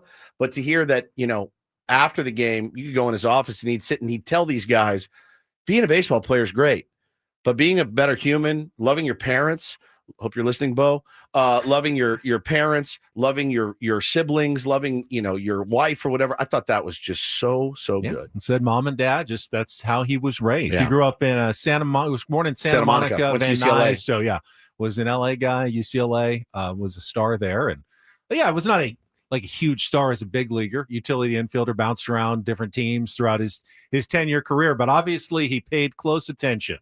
And he soaked it all up, and he has become one of the best coaches / managers of this era in Major League Baseball. I really enjoyed that. Immensely. So if you enjoyed that interview, tell a friend, go back and listen to it. He was really good. And one thing you can see that he and Mike Shildty have in common is the players. Is believing and trusting and defending the players 100%, to the death. 100%. And that's, I think, a sign of, at least the modern sign of, one of the things that makes a manager successful. No doubt. All right, we'll come back. We got 1 hour to go. Feel jazzed up after that. Reindl Report still to come. Don't go away. Ben and Woods going until 10 on San Diego's #1 sports station, 97.3 The Fan.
Yes, I was cheering for the Dodgers yesterday. And, of course, they Save let that. me down. Save it. Save that. Save it. Let me down again. Save it. Honestly, if I had known they would play so bad when I started cheering for them, I should have done it a long time ago. Will you actually become a Dodger fan now? I don't know. If it's this effective and they play as poorly as they do when I want them to win, it's a genius strategy going forward. First of all, our thanks again to Torey Lovullo, manager of the Diamondbacks. Chat loved that interview. Hopefully you enjoyed it as well. If you missed it, go back, find it on our YouTube stream or the Odyssey app, wherever you get the Ben and Woods program. That guy definitely definition of a leader right there. Very impressive. Loved it. Loved it. Yeah, I mean, now the Padres are 6 games back. Giants are 5 games back. I mean, I don't know that the Dodgers are necessarily feeling the heat on the back of their necks from the breaths of their rivals in the NL West, but they lost again yesterday 3-1 to the Milwaukee Brewers. As Jacob Mizorowski allowed a leadoff home run to Shohei Ohtani on an 0-2 pitch, by the way. You're going, okay, welcome to now you're facing a real big league team. And then he struck out the next 3 guys and finished with 12 Ks in 6 innings. Clayton Kershaw, who we outdueled after the game, goes, I don't even know what I was watching. Yeah, that was unhittable. That kid is unhittable. So in his 4 big league wins, he has beaten Sonny Gray, Joe Ryan, Paul Skeens, and Clayton Kershaw. Pretty good start to your career. He did get roughed up in one start.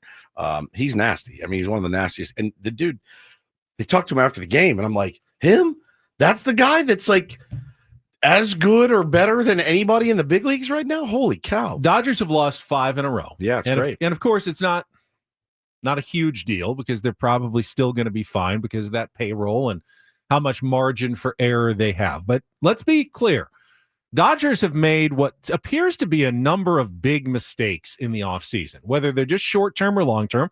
Roki Sasaki has done nothing for them. Blake Snell has done nothing for them. Tyler Glasnow is returning today, but remember who they traded to get him. Ryan Pepio has been fantastic for the Tampa Bay Rays. Yeah. They would undo that deal in a heartbeat. If they could get the Pepio that the Rays got this year, they'd send Glasnow back in a heartbeat. instant to get Pepio back because he's been terrific. So that was a bad deal, a bad trade, and 2 bad signings so far in the offseason for the Dodgers. Wait, who are the signings you mentioned? Snell and Sasaki. Don't forget Michael Conforto for $16 million bucks. You know, but it's not magnified like it is here. Right. Because they can make mistakes. They're really the only team that can make. They can make it endless massive mistakes. They can pay. They can pay guys $30 million to not pitch for them. You know, they can do it, and they will be able to do it then in perpetuity. You know, until Guggenheim blows up and there's nothing left of it because until Japan stops caring about baseball. Whatever. I mean, they've got unlimited resources to overcome what has been massive mistakes. Now, long term, maybe Snell will still be good. And Roki, they got him for 5 more years after huge this. and affordable. And Glasnow will eventually have a healthy season, although it's starting to look less and less likely. But none of their moves have worked out. No, and they're still sitting there 5 games up on the Giants, 6 games up on the Padres here. Got to be a good feeling, right? Got to be a really, really good feeling for them to really be playing their worst baseball of the year. And they're like, all right, nobody's really knocking down the door here. Giants had a good week last week. Padres are they went from 10 back to 5 back in 5 days. Yeah, Padres are win one, lose one, win one, lose one. You know, and the Diamondbacks are kind of in that same boat as well. So, they have a margin for error. I don't think, I still won't root for them. I know they need, it's better if the Brewers lose. I know that, but I was very pleased with last night's results. Padres, of course, did stay a game behind the Giants. We played the walk-off inside the park home run by Patrick Bailey earlier. Did pick up a game on the Phillies, who have now fallen behind the Mets again. So now you're kind of chasing Philly. It really is a pretty, you think, the Padres have probably given up so much ground. Right now, if you look at the NL wildcard standings, Phillies have 39 losses, Brewers have 40, Giants and Padres with 42, and the Cardinals with 43 Crazy. losses. So crazy tight. Halfway through the season, there really has been no separation at all. Cardinals won yesterday. That was an interesting one. Did you see Sonny Gray pulled the ripcord after 5 innings and said, I don't have it today. Really? And he said, I'm sorry. You got to take me out. And, they were ahead, though. He ended up getting his 9th win, but he said he credited the bullpen. Thank you for coming in and shutting the door on the Washington Nationals. He said, It's a long day, tough day, and I went out there. I just felt I got through 5, and it was like, I got nothing left. And I think he only had thrown like 70 some odd pitches. Wow. And he said to Ollie Marmol, "You got to take me out. I got nothing left." That's wild. You don't. that's smart. You don't at least hear about that. A you lot don't hear in Major about League it. Baseball. It's actually pretty smart. I was just talking about Nicky P screaming last night when Esposito took him out of the game to stay in. I think Sonny Gray doing that says a player being able to come up to a manager and go, "We have a better chance of winning this game if I'm not in it." It takes essentially 70 pitches. I mean, 5 innings, 2 runs, 6 strikeouts, and a walk. And he came out and he goes, "I'm done." Yeah, no doubt. That's it for me, man. Again, we got a better chance of winning if I'm not in it. I feel that way on Sundays when I run the Tier 1 team. I'll get in there at some point, but right now we have a better shot if I'm not in there. So it takes an incredible amount of self-awareness to know, bro, I got nothing. The Reds have hit a bit of a skid after they took their 2 of 3 from the Padres. Remember, they gave that last game away when we were traveling to Philadelphia last Sunday. They got bodied by the Marlins 12-2 for their 4th straight loss. So they've fallen all the way back to 500. Not out of it. I mean, remember, the Padres were at 500 later into the season last year at 50-50 and still won 93 games. So there's still time to get hot for all of these teams. The Mets are sort of stabilizing. I mean, they were the best team in baseball for a while. And then they were the worst. And now they're kind of stabilizing. They had to rally from a 6-2 deficit in the 7th inning against the Orioles to tie it. And then they won it on a Juan Soto single in the 10th, 7-6 over Baltimore yesterday. How about the Boston Red Sox making a little game out of the wild card race in the American game out League. of the wild card. Everyone had them dead and buried after 5th straight win. Now let's beat the Rockies. Sure, but, still got to win those games. Take care of business. Yankees beat the Mariners 10-3. Judge hit his 34th. I believe Cal Raleigh hit his 36th. One of those guys is not going to win an MVP award this year, which is pretty stunning. Yeah. Because they can't both win it. No, not going to give it to both. Not going to co-MVP it, I don't think. But they're both, at this point, looking like they're going to deserve an MVP award. Yeah, Can no you doubt. take one away from like a guy who won one in 1972 with And give it to a mediocre season and give it to a guy that Give it to somebody deserves else? it here? Because one of those guys is going to have one of the best non-MVP seasons the American League has seen. It's going to be a tough one to stomach for whoever doesn't win it. Okay, I don't know what else I could have done. I mean, I think Cal Raleigh, what he's done from the catching position, number 1 switch hitter, he's incredible. And Judge does it, every year. So no surprise there. Elsewhere in baseball last night, Twins over the Cubs 8-1. Tigers beat the Rays 4-2 on a Colt Keith go-ahead 2-run homer in the 7th. Royals won a walk-off against the Pirates on a Nick Lofton single 4-3. Guardians got a 10th inning grand slam from Angel Martinez. Did you see what was interesting about that against the Astros? Yeah, it was off of Josh Hader. It was off Josh Hader, who had come back for his second inning. Oh, no. Guys want me to do everything around here. 2 innings. Does not do that well when you bring him back. He knew that, so he refused to do it. And now doesn't work out as well. He'll be at the All-Star game, though, as will Robert Suarez. Rangers beat the Angels 13-1. And the Braves, just not their year. They lost to the A's 10-1 for their 4th straight loss. I think you can close the book on the Atlanta already. Braves. That's so early. It is early, but they are so banged up. Their record now is 39-51. Schwellenbach hurt. Strider ineffective. Yeah. Really? Sale hurt. AJ. They're 3 games behind the Marlins now. That's insane. There's some players there that could really benefit this team here. I don't know about you guys, but my anxiety is through the roof about the trade deadline. I mean, it's just I'm on pins and needles. Doesn't it feel, though, that every day the Padres get a win, like last night, and get closer to the trade deadline, feels like a double win almost? It's a double win. I agree. But they're like, oh, we got it done with Trenton Brooks and Elias Diaz and everything else. And but yeah, I'm a wreck about it. I know we're going to improve this team. I know they will. They always do. I know we are going to do it. What are the other guys going to do? Who's going to be that team that makes a move and goes and gets Joe Ryan from the Minnesota Twins? Who's going to be the team that potentially goes out and gets a Zach Gallen or a Eugenio Suarez or some of these other names that are floating around out there? Who's going to be the team that really makes the biggest splash? And it's tough because the Twins, like the Angels and the Royals, are all just 4 games out of a playoff spot. Yeah, but it's one of those things. And it's like I saw The Twins, though, they're 3 games under 500. They won 13 in a row at one point this season as well, which means outside of the winning streak, they've played 16 games under 500 But this year. But that's the thing is like, it's not only, they don't just factor in, are we going to be sellers because we're not playing well or we're not on the right trajectory, Ben? It's also, hey, we're in Minnesota. This guy's got a year left on his deal, and we can get, the number 2 prospect and the number 4 prospect from this team. Like all these teams, they were talking about, I think it was Rosenthal yesterday that did one of his podcasts, and he talked, you know what he said? He said the Washington Nationals should trade Mackenzie Gore. And you hear that and you go, what? Why would you trade Mackenzie Gore? And they said, well, he's got, I think, he has the exact same amount of service time left as Juan Soto had when the Nationals traded him. So what, year and a half? 2 and a half. plus. 2.5. He's also represented by Scott Boras. And this is an organization that probably needs to take a step back to take a step forward. They need to reload. Mackenzie Gore potentially on the block.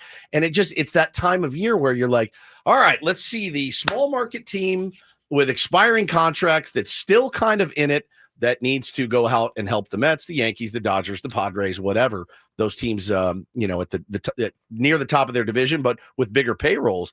It's a bummer. It's a bummer for baseball. Mackenzie Gore, he said they don't have the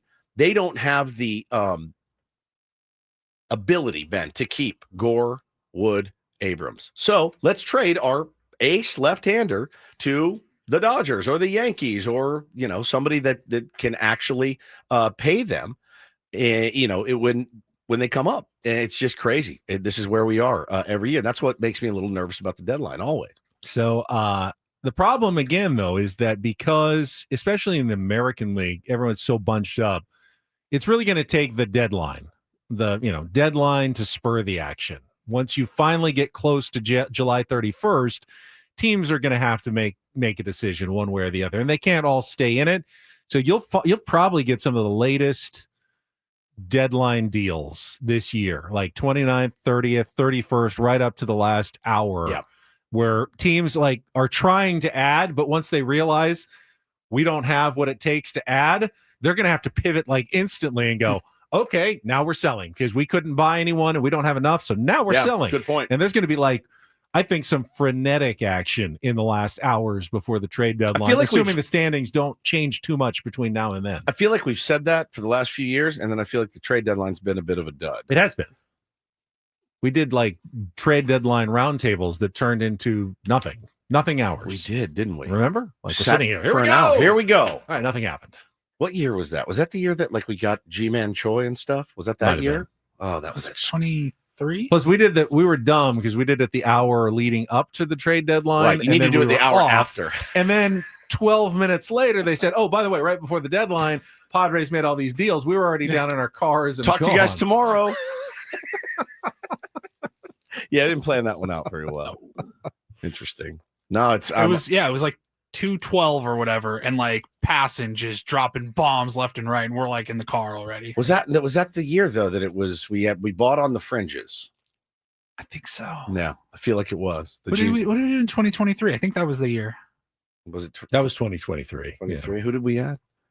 G-Man Choi. 2021, we added Adam Garrett Frazier, Cooper, right? Yes, Garrett Cooper. Wow, the fringiest of the fringes. Yes, very much so. I'm gonna look it up real quick, see if we're missing anyone. Let's see. Oh, Rich Hill. Don't forget about him. Rich effing Hill. Padres, though, could use Rich Hill. Not Rich Hill. Rich Hill. Scott Barlow, G-Man Choi, Barlow, Garrett Cooper, and Sean Reynolds we got from the he didn't make his debut until much later. He was the best acquisition of that entire foursome, apparently. Do you guys remember Rich Hill starts?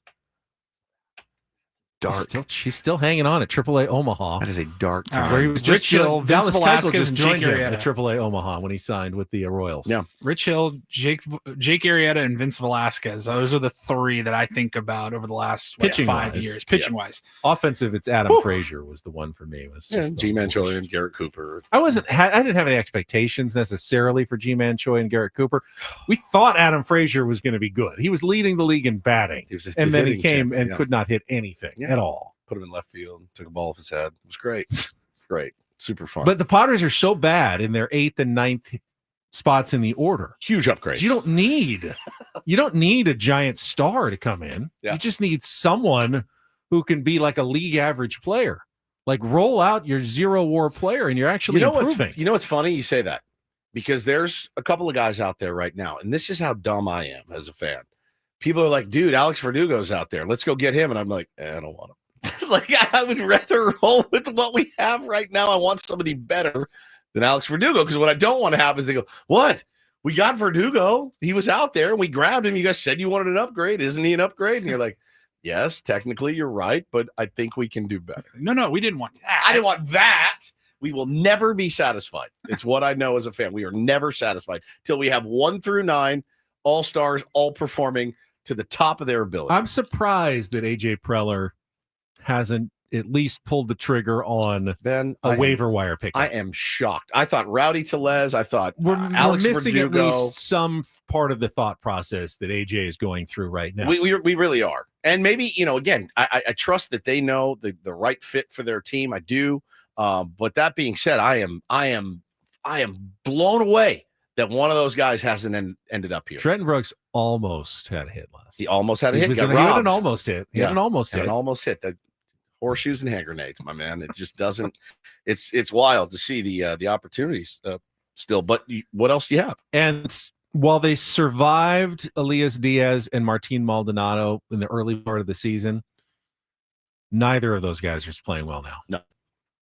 I mean, it used to be just replace Maldonado and we'll be okay with Diaz. Now I'm wondering whether either of those guys can be your catcher for the rest of the season. Yeah, no doubt. You really do need an upgrade there. Big time. It's going to be tough to find. Very, very tough to find. So that's that. All right, we will take a quick timeout. When we come back, look ahead to tonight's pitching matchup, Padres-Diamondbacks, Game 3 of the series. Hey, one team is going to have a chance to win the series. The team that wins tonight in Game 3 will have that opportunity on Thursday night. Can Dylan Cease turn it around? We will discuss that coming up, and then Paulie will get to some Reindl Report headlines. All ahead with Ben and Woods on San Diego's #1 sports station, 97.3 The Fan. Gambling problem? Call 1-800-GAMBLER. GEGE 000466. For a full list of games and rules, play at 7 Mile Casino. Visit 7milecasino.com. Beautiful day in San Diego. Sun's coming out. The patio at 7 Mile is a fantastic spot to enjoy. Head down for maybe lunch. And then if you've got a little extra hour to kill, you can sit down at one of the great California-style blackjack tables or play some Texas Hold'em poker, a few hands of Pai Gow poker or Baccarat as well. You can sit down for hours. You can sit down for minutes and have a good time at 7 Mile Casino. I mean, you can sit down and do both, actually. You can eat and you get a discount if you're sitting and playing California. 35%? 35% off while you're playing California-style blackjack. Just eating Kung Pao chicken while you do it. There's way worse ways to spend a Wednesday afternoon. 7 Mile Casino, again, just 7 minutes from downtown. Smoke-free environment, slot machine-free environment as well. Guys, go down, support them. They're awesome, and you'll have a great time. And that famous food is available 24/7, anytime you want it. If you're feeling hungry, it's 1 in the morning or 4 in the afternoon, it does not matter. The brunch, though, is only available Saturdays and Sundays. Best in the South County at Sammy's at 7 Mile, 9 a.m. to 3 p.m. on the weekends. That's another great time to check it out. Whenever is great. At 7 Mile Casino, just 7 minutes from downtown.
Hey players, things are about to get real here in San Diego.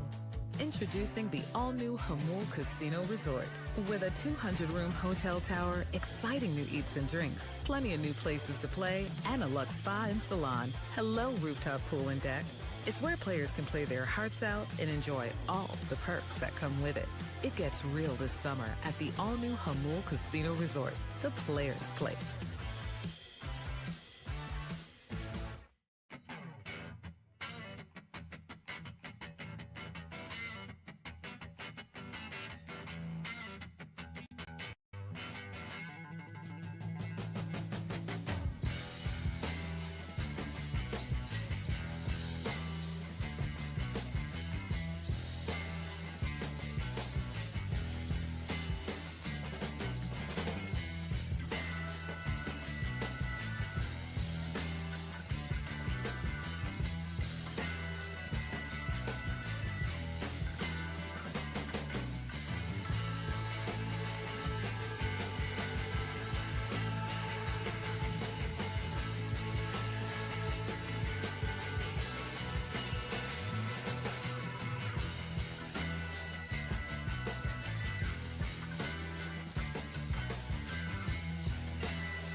We're on the air, buddy.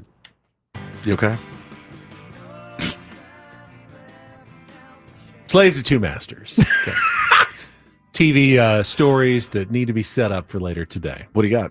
So the Junior World Golf Tournament is going on this week, and I thought it'd be interesting, and you probably would understand this, to talk to one of the parents of the little kids. Like they got 7, 8-year-olds going out and competing. Remember when Tiger was there, and Earl Woods was following him around, and it's like how stressful that is for the parents. Like their tiny kids are competing on this world championship level of golf. How stressful is it for the kids? I don't know. They seem like they're just having fun for the most part. I think it's more stressful for the parents. It's pretty stressful watching your kids play sports. Is. It really is. It's hard. It's hard. And that's just regular, Little League. I mean, you get stressed out as a dad just watching Bo. Yeah, I just want him to succeed. Go out and take an at-bat. And if he strikes out, he's going to be crushed or you're crushed. I don't get crushed. I just don't want him to be crushed. Not crushed for yourself. You're crushed for him. Because he's disappointed. I just want him to have fun and play hard and be a good teammate. But hold on. If he went 0 for 3 with 3 strikeouts and then said, but I had fun. I don't care. You would also be somewhat but you want to care a little more than that. You want to be a little disappointed. Such a fine line, but you don't want to be too disappointed. It's impossible. It's an impossible line. It's you need to care, but you can't be obsessed over it. Yeah, you've got to find that. Flush it.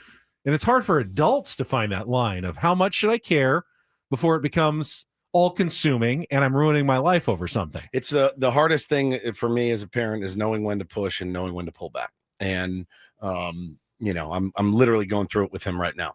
It's really, really hard working with this guy who it's funny because he's a hitting coach and baseball coach. He's really, really talented. His name's Edgar.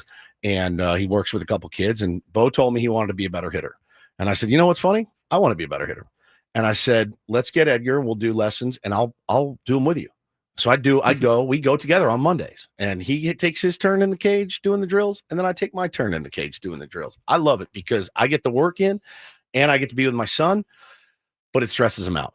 And the reason it stresses him out because Edgar throws hard. He does not take it easy on him. And I, as a dad, am like, hey man, we got Edgar tonight. And he's like, oh, and he looks disappointed. So then am I little league dad forcing him to go to this? When do you push? When do you pull back? It's killing me. It's absolutely killing me. Now we went Monday. He worked his tail off. I showed you a couple videos. It's a totally different kid up there. And so there are those times as a parent where you go, no, I got to push. I have to push a little bit. You'll be happy when it's over and you'll look at me and say, thank you. That was great. Because you told me you want to be a better hitter. Let's go be better hitters together. So I can't even imagine Paulie, it's so delicate hard. balance of pushing but not pushing too hard. I don't want to be the get in there, get your work done. I hate that. You know what you don't want to do, and I've told you, just speaking from personal experience, growing up when my dad was there, he was the baseball guy with me. We were playing pop flies, playing catch, hitting all the time, almost every day, just like you and Bo are. And then I got into high school and wasn't going to get scouted, wasn't having any fun. All my friends on the baseball team were older and had graduated. And my senior year, I quit baseball, which was scary, terrifying, actually. Yeah. Quit baseball, picked up a tennis racket, made varsity tennis with two of my best friends, had a great end to my senior year. And I made the right decision, but I was terrified to tell my dad that I wanted to maybe potentially quit baseball. And you don't want to have that fear in your kid. They shouldn't have to come to you and tell you hey, this isn't fun for me anymore. Or I want to do something else. I don't want to take the fun out of it. You don't want to make them feel like they're letting you down. I don't want to take the fun out of it for him, but I also want to teach him. We made a commitment. Let's honor the commitment, right? Let's do it. Let's go get our work in. And if at the end you don't think it was valuable, then you tell me, and I'll wear that one. I think there's only one surefire sign that you probably didn't do a great job of parenting. And that is you think you did a great job of parenting. 100%. I have no regrets. I was a perfect parent. I nailed it. Then you probably weren't. Because I don't think there's any way to be a parent without thinking I should have done it a different way. I should have done it better. I'm the other way. I think maybe I should have pushed a little more than I did. I was pretty no, don't want to put pressure. Don't do that. Don't overstress them out. It's already a stressful time of life. Let's just be the supportive person. Right. But now I, of course, regret a little bit. Maybe I should have pushed a little bit harder. You're going to regret something as a parent. No doubt. Max says, how long before Bo outperforms you? As long as you aren't an ass about keeping him to the commitment. No, I was sick one week, so I moved it. And he was sick and he didn't feel well, so I moved it. This last Monday, I said, hey, man, we're going. And Hannah said, he's really stressed about it. I said, he'll be fine. He'll be fine. And guess what? He was fine. And he busted his tail. And he cried at one point, but he busted his tail. And when we were done, I said, I am so proud of you. That was hard work. I'm exhausted. I probably took 200 swings. I'm cashed. And you went out there and you did the same thing as I did, dude. That's impressive. And, he was like, all right, whatever.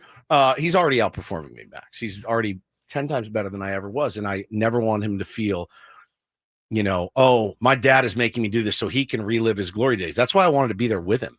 I'm just with you. We're just two dudes getting our work in, having fun. And, it's really, really tough. But, if you want to, I tried to tell him the message, if you want to be good, it's not going to fall out of the sky for you. You really have to work. And we'll see how it goes. I think we got 7 more of these with this guy, and hopefully it goes well and it gets a little bit easier. Quickly looking ahead to tonight's matchup, I hate to say it, but I kind of do know what to expect tonight from Dylan Cease. Going to look pretty good for the first 3 innings. Going to run into trouble in the 4th and the 5th, and probably give up some runs that you think, why are you giving up these runs right now? And the Padres will need to score a few if they want to win this game against the Arizona Diamondbacks. I'm sorry. There was a Dylan Cease that I thought was capable at any moment to go out and throw 8 shutout innings. Or a no-hitter. Because we saw it. I just don't. Dylan Thief. I don't have that feeling right now. Are you using my microphone? Take your microphone. Take the setting off my microphone, Paul. Dylan Thief. He'll look good for a while at times, and he'll have an inning where he just doesn't have it, and it'll cost him 2 or 3 runs. And it'll depend on whether the Padres have some offense or not, whether they're going to win this game against Brandon Pfaadt, who has thrown some good games against the Padres lately. He's not having a killer season on the mound, but this is the first time they'll have faced him here in 2025. I feel like he's owned us before. Yes, Yeah, absolutely. yeah. But he hasn't faced him, not last year necessarily, the year before, I think. But he has not faced the Padres this season yet. 1-2 against the Pods, 3.48 ERA. Good ERA. Padres found a way to win some games. Yep. Yeah, interesting. Well, yeah, I mean, look, it's a broken record, but like Dylan Cease needs to go out and really it doesn't. If he throws 5 innings, Ben, and gives up 3 runs, or goes 6 innings and gives up 3 runs, that shouldn't be the coffin. That's what the he does nail in most the days. coffin. That's what he does most days. That's what he does. Let's 3 innings let's and- score. Let's score. Let's take the guessing out of it. And Well, if the Padres score 7, we're I winning. think they'll win. Me too. Dylan Cease will go 6, give up 3. If the Padres score 1, they will lose. Yeah, he is not the guy that's going to pitch you to that 1-0 victory. He's Not now. just not right now. I think it's in him, certainly. Want it for him. You know, we need to get as much out of Dylan Cease as we possibly can. And you do wonder, that's in his head, right? Am I going to get traded? I'm probably not re-signing here. I need to give my best effort, and he seems like he does. I know he works. I know he tries. It just, for whatever reason, he's been a victim of poor run support, as has all of our pitchers at this point this season. They've all been a victim of poor run support at some point. So would love to see the offense step up today. I can't sit here and say I expect them to, but I would really like to see it. Nick Pivetta was the beneficiary of poor run support. He really last night. was. You just have to be, that's with the Padres, you just have to find a way to be the beneficiary of poor run support rather than the victim of poor run support. That's right. All right, we will come back with the Reindl Report. Any teasable headlines here? Oh my goodness. We're going to actually talk a little football. It's almost that time of year, but I have got some Dan Campbell audio, which you know is going to be good. It's like you don't even run it by us. Like play it. It's so good. It's like an early gift. Tell you where it came from What a and what gem. it's about. It's outstanding. Nice. I love It's it. coming up next with Ben Woods on San Diego's #1 sports station, 97.3 The Fan. Last thing, though, you need to do, last commercial break, it's our chance to remind you about trustandwill.com and how easy it is to set up an estate plan to make sure your loved ones are taken care of after you're gone. We talked earlier about paying for things, and I pay way too much for things. This is one where I feel like I actually was really smart. I got peace of mind, which I really, really love, knowing that it's all knocked out and done. Got my Trust and Will done at trustandwill.com. Use the code FAN. You get 20% off. When you check out. Can't beat it. And then you get your documents sent to you for free. You throw it in the desk. That is off your plate forever. It's done. It's done. It's that simple. So you get what you're paying for with Trust and Will and peace of mind. Yeah, I promise you it'd be way more expensive if you go the old traditional lawyer's office route.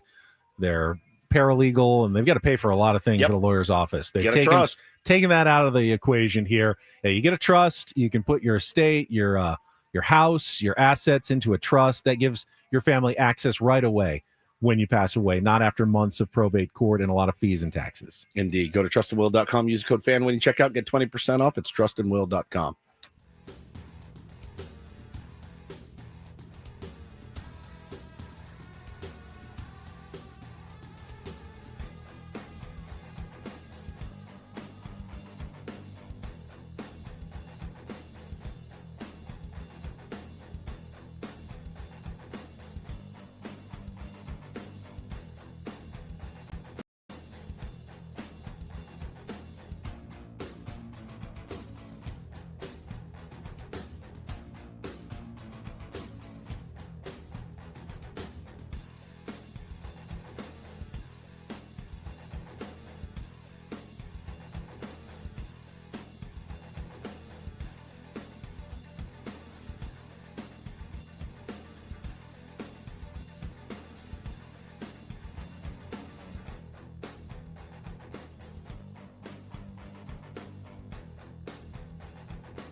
Hey players, things are about to get real here in San Diego.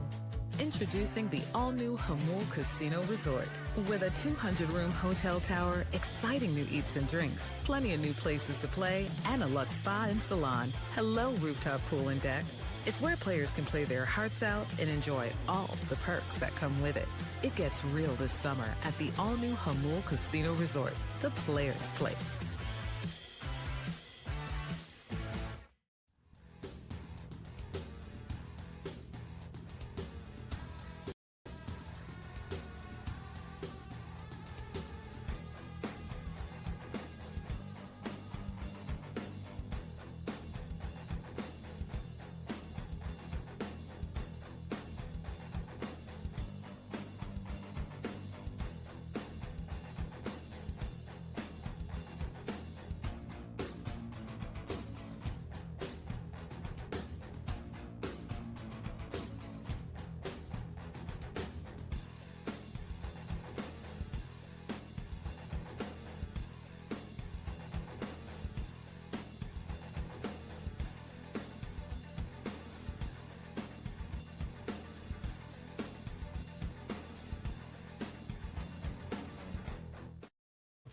Just sneeze, and not one person in here said bless you. Not First of one. all, I am was doing some stuff during the break. Second of all, you never know if someone's going to sneeze like 3 times in a row. So I always like to give it Once, one and done. a couple of beats, because if there's like 2 or 3 in a row, then you just at the end you give a quick.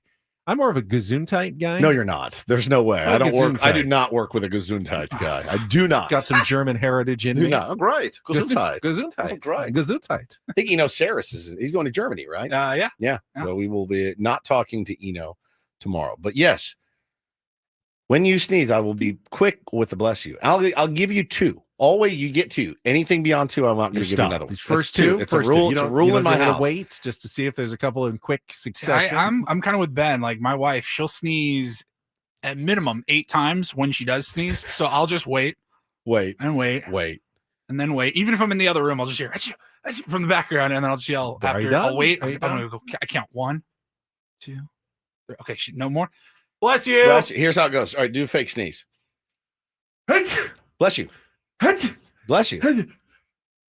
All right. That's enough. All right, that's enough. That's what I do. The third one in my house is all right, that'll do. Just wait a That's minute. Plenty. You weren't paying attention. I don't me. need It's to fine. performatively care about you. You know, I genuinely care about That's true. I do know that. I like the eye wash, though. I really do like the eye wash. You're not an Bless eye you. wash guy, usually. I do like the eye wash of it. I do. I'm a huge eye wash guy. Are you kidding? I need more eye wash in my life. More. Manny said he's not an eye wash guy. I'm a huge eye wash. You are, Yes. but you're a big Manny fan. Exactly. It's Weird. the one area It's a little we differ on. But I am a huge eye wash guy. I need to see it. Speaking of Eno, we mentioned he's off tomorrow, so letters to AJ. Friday, regular guest Mike Shildty, our manager's report, is refreshed by Eco Water SoCal. Try alkaline water for just $9.95 a month. Eco Water SoCal, keeping it soft since 1925. If you missed our interview with Diamondbacks manager Torey Lovullo, you can find that back on our YouTube stream or our Odyssey app from 8:35 this morning. So you will not be here for Shildty. Correct. I am gone at 8 o'clock on Friday, family vacation. I also won't be there for another interview that we have on Friday that was confirmed, but I think we'll talk about that maybe a little bit tomorrow, maybe. Yeah. Which is very nervous. I am nervous because I don't think you need to be. Okay, I don't really either. It's going to be a short one. Say it's a mystery guest. What? You need to just stop with the just a little. That's like the fourth. It's like the fourth bad pun that you've tried to. A little clue of who's going to be joining you on Friday after I'm gone. Yes, it is a mysterious guest. Very mysterious. Now you've really given him. He's a ray of light. We're gonna have Rey Mysterio on Friday. But we're not hoping to gonna get some tomorrow. like foreplay content out of Woodsy's nerves and everything. But I mean, might as well just do it. Now we 9:35 on Friday. They're having a massive WWE event at Petco Park. November. We talked about this earlier in the year, and we said, you know what, man? Like, we're not big wrestling guys. I was when I was a kid. Paulie was when he was a kid. You never have been. And I said, we need to be better about going with the flow and embracing things. Padres did not ask us to do this. They did not ask us to come to the event. They did not ask us to promote the event. They asked, would you guys like to talk to Rey Mysterio? My initial reaction was, absolutely not. Absolutely not. I don't know anything about it. Then I go, no, we promised that we were going to do better about, because we have so many people that absolutely love it. And I go, it's not about me or you or Paulie. It's about them. Let's do it. I know what your problem is, and we will talk about it tomorrow. Okay. But we got the Reindl Report coming up. Paulie with the headlines right after our last check of traffic here on 97.3 The Fan. From the 855 Get Ross Traffic Center, protecting San Diego after accidents or injury, here's Kelly Danick. Northbound 15 heading out of Kensington area just past Adams Avenue. Got a crash over the right shoulder, very close to that slow lane. Up ahead before Friars, 2-vehicle accident in the center divide, and an accident westbound 8 past College, blocking the slow lane. I'm Kelly Danick with Ben and Woods, San Diego's #1 sports station, 97.3 The Fan. And get things started here with our today's edition of the Reindl Report. Now tuned into the greatest. Welcome to the Reindl Report with Paul Reindl. Hi, Paul. All right. 2 stories from the world of sports that we haven't gotten to yet. We'll start off in Major League Baseball. And 1 story that you didn't know you needed. Are you laughing, biatch? It's the Reindl Report Hey, Paul, how you doing? Okay, how are you? on 97.3 The Fan. Are you ready to bless the mood? I need some help, please. That was good. Can I get a oh yeah? Oh yeah. All right. All right. All right. Happy, what's today? Wednesday. Wednesday. Happy Wednesday, gentlemen. Very quickly, one little news and notes from the NBA. Chet Holmgren, NBA. You got me talking WWE now. WWE superstar, Chet Holmgren. Yeah. Oklahoma City superstar Rey Mysterio. They just re-signed Rey Mysterio. Chet Holmgren, man. It's just the numbers, and I follow basketball. I enjoy basketball. The numbers still blow my mind It's every staggering. year with the super max and the rookie max. What a good gig to get, Dude. If you can be one of those guys and like, hey, no Joe kidding. Blow just made 10-year deal for $98 million. It's Chet crazy. Holmgren is 23 years old. He won the championship alongside the MVP, SGA, and now he is working towards closing off a maximum rookie contract, a 5-year deal. It's going to potentially reach up to $250 million a year. Can I tell you something? Yeah. I always feel good when one of these 7-footers gets a big deal. Because if they don't, if you're 7'1" like Chet Holmgren is, and your basketball career amounts, so I played high school ball and like a year or 2 in college, but it never amounted to anything. Like, man. You're just saddled with being 7 feet tall your entire life. The rest of your life. And it's not a good thing. No, You don't, it's no not. one wants to be 7 feet tall. No. I like being 6'4", but Good no luck one, flying coach anywhere. no one wants to be 7 feet tall. So I really feel good when at least they got a $250 million bonus out of being that tall and having to deal with everything about hitting their head on everything, not having the room to sit anywhere. Pretty cool when you're in you had the kid in 8th grade that was like 6'8", and you're like, God bless, this dude can almost jam. Like, that's cool when you're in high school. But then after, man, you get out in the real world and you're like, I can't find shoes that fit. I don't have a bed that fits me. I can't sit here. Like, I can't go on a road trip. Are you kidding? Like, do you have a van? I could get in the van, and if you put a mattress down in the back, I can lay in it. But I don't want to go on a road trip. Right. Everything sucks. Everything sucks. You really need $250 million to make your life work at this point. And all of that goes into converting cars and seats and everything else, beds. It's he's probably losing money on this deal. Yeah, no kidding. With all he's gonna spend, dude. All right. That's a lot of dough. Let's get to the fun audio here. Dan Campbell, just one of our favorites, head coach for the Detroit Lions. Training camp's going to be right around the corner, and we're going to have some preseason football here in a few weeks. It's almost that time of year. But Netflix just released season 2, I believe it is, of Quarterback. Wasn't a huge fan of the first one. I watched a couple episodes, gave it a chance. They've got a new cast of quarterbacks that they're following around from last year. Joe Burrow is one of them. Jared Goff is one of them. So there's a lot of focus on the Detroit Lions. And I saw a video going around that I had to pull the full audio and at least 10 to 15 bleeps. But they were talking about last season, middle of the year, the Lions were just ravaged by injuries, and especially on the defensive side of the ball. Their whole defensive line was hurt, and that was the context leading into this moment where Dan Campbell is in the film room and he's addressing the guys and how they're going to move forward, what the philosophy is going to be given all of the injuries. We had a lot of guys down. We did. It was hard, and it was a challenge, but I won't make that an excuse. I'm going to tell you how this is going to go down. Offense, we are going to put everything on your ass. Okay? I'm just telling you right now.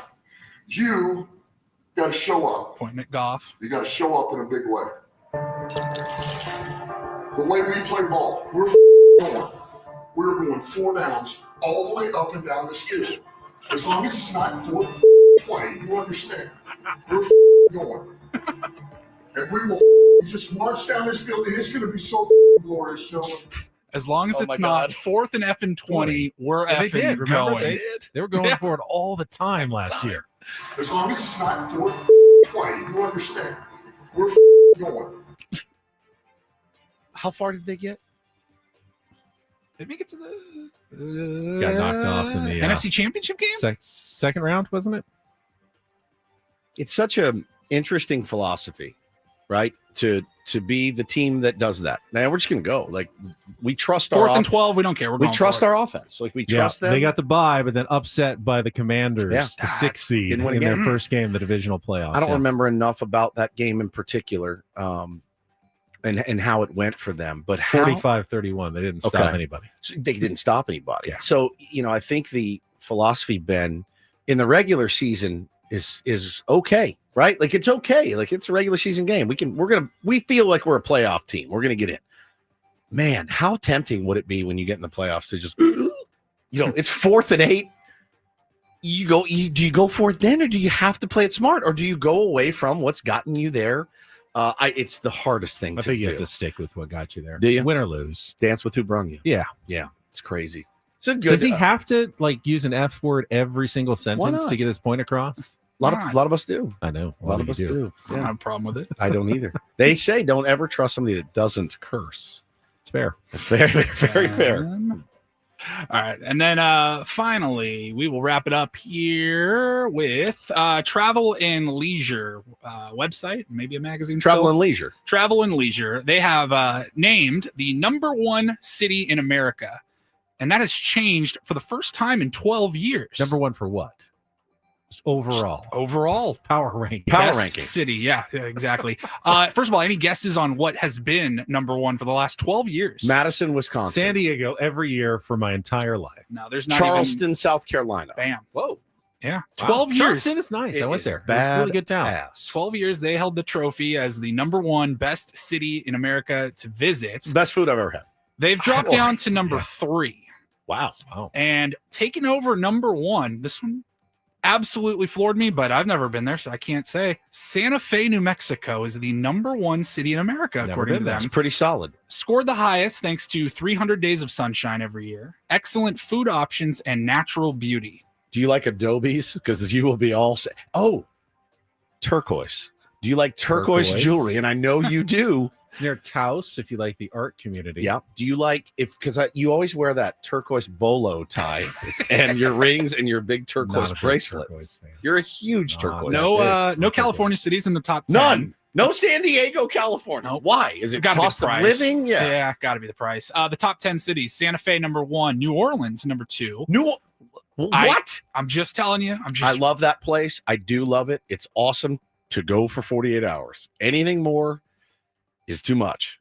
Yeah. Not because of the partying. It's not a great city. Santa Fe, New Orleans, Charleston, then Savannah, Georgia, Alexandria, Virginia, Honolulu, Greenville, South Carolina, New York City, Asheville, North Carolina, and then number 10, Chicago, Illinois. There's not one of those places other than Chicago that I would live except for this you. list makes no sense. It makes no sense. New Orleans is fun. Don't get me wrong. It's a fun if city. it was cost But of living there, there, then New York and Honolulu would never be they there. would never be on there. And Super Honolulu's expensive. not that great. I mean, it's nice, but it's like it's the other parts of Hawaii that are better. That's exactly right.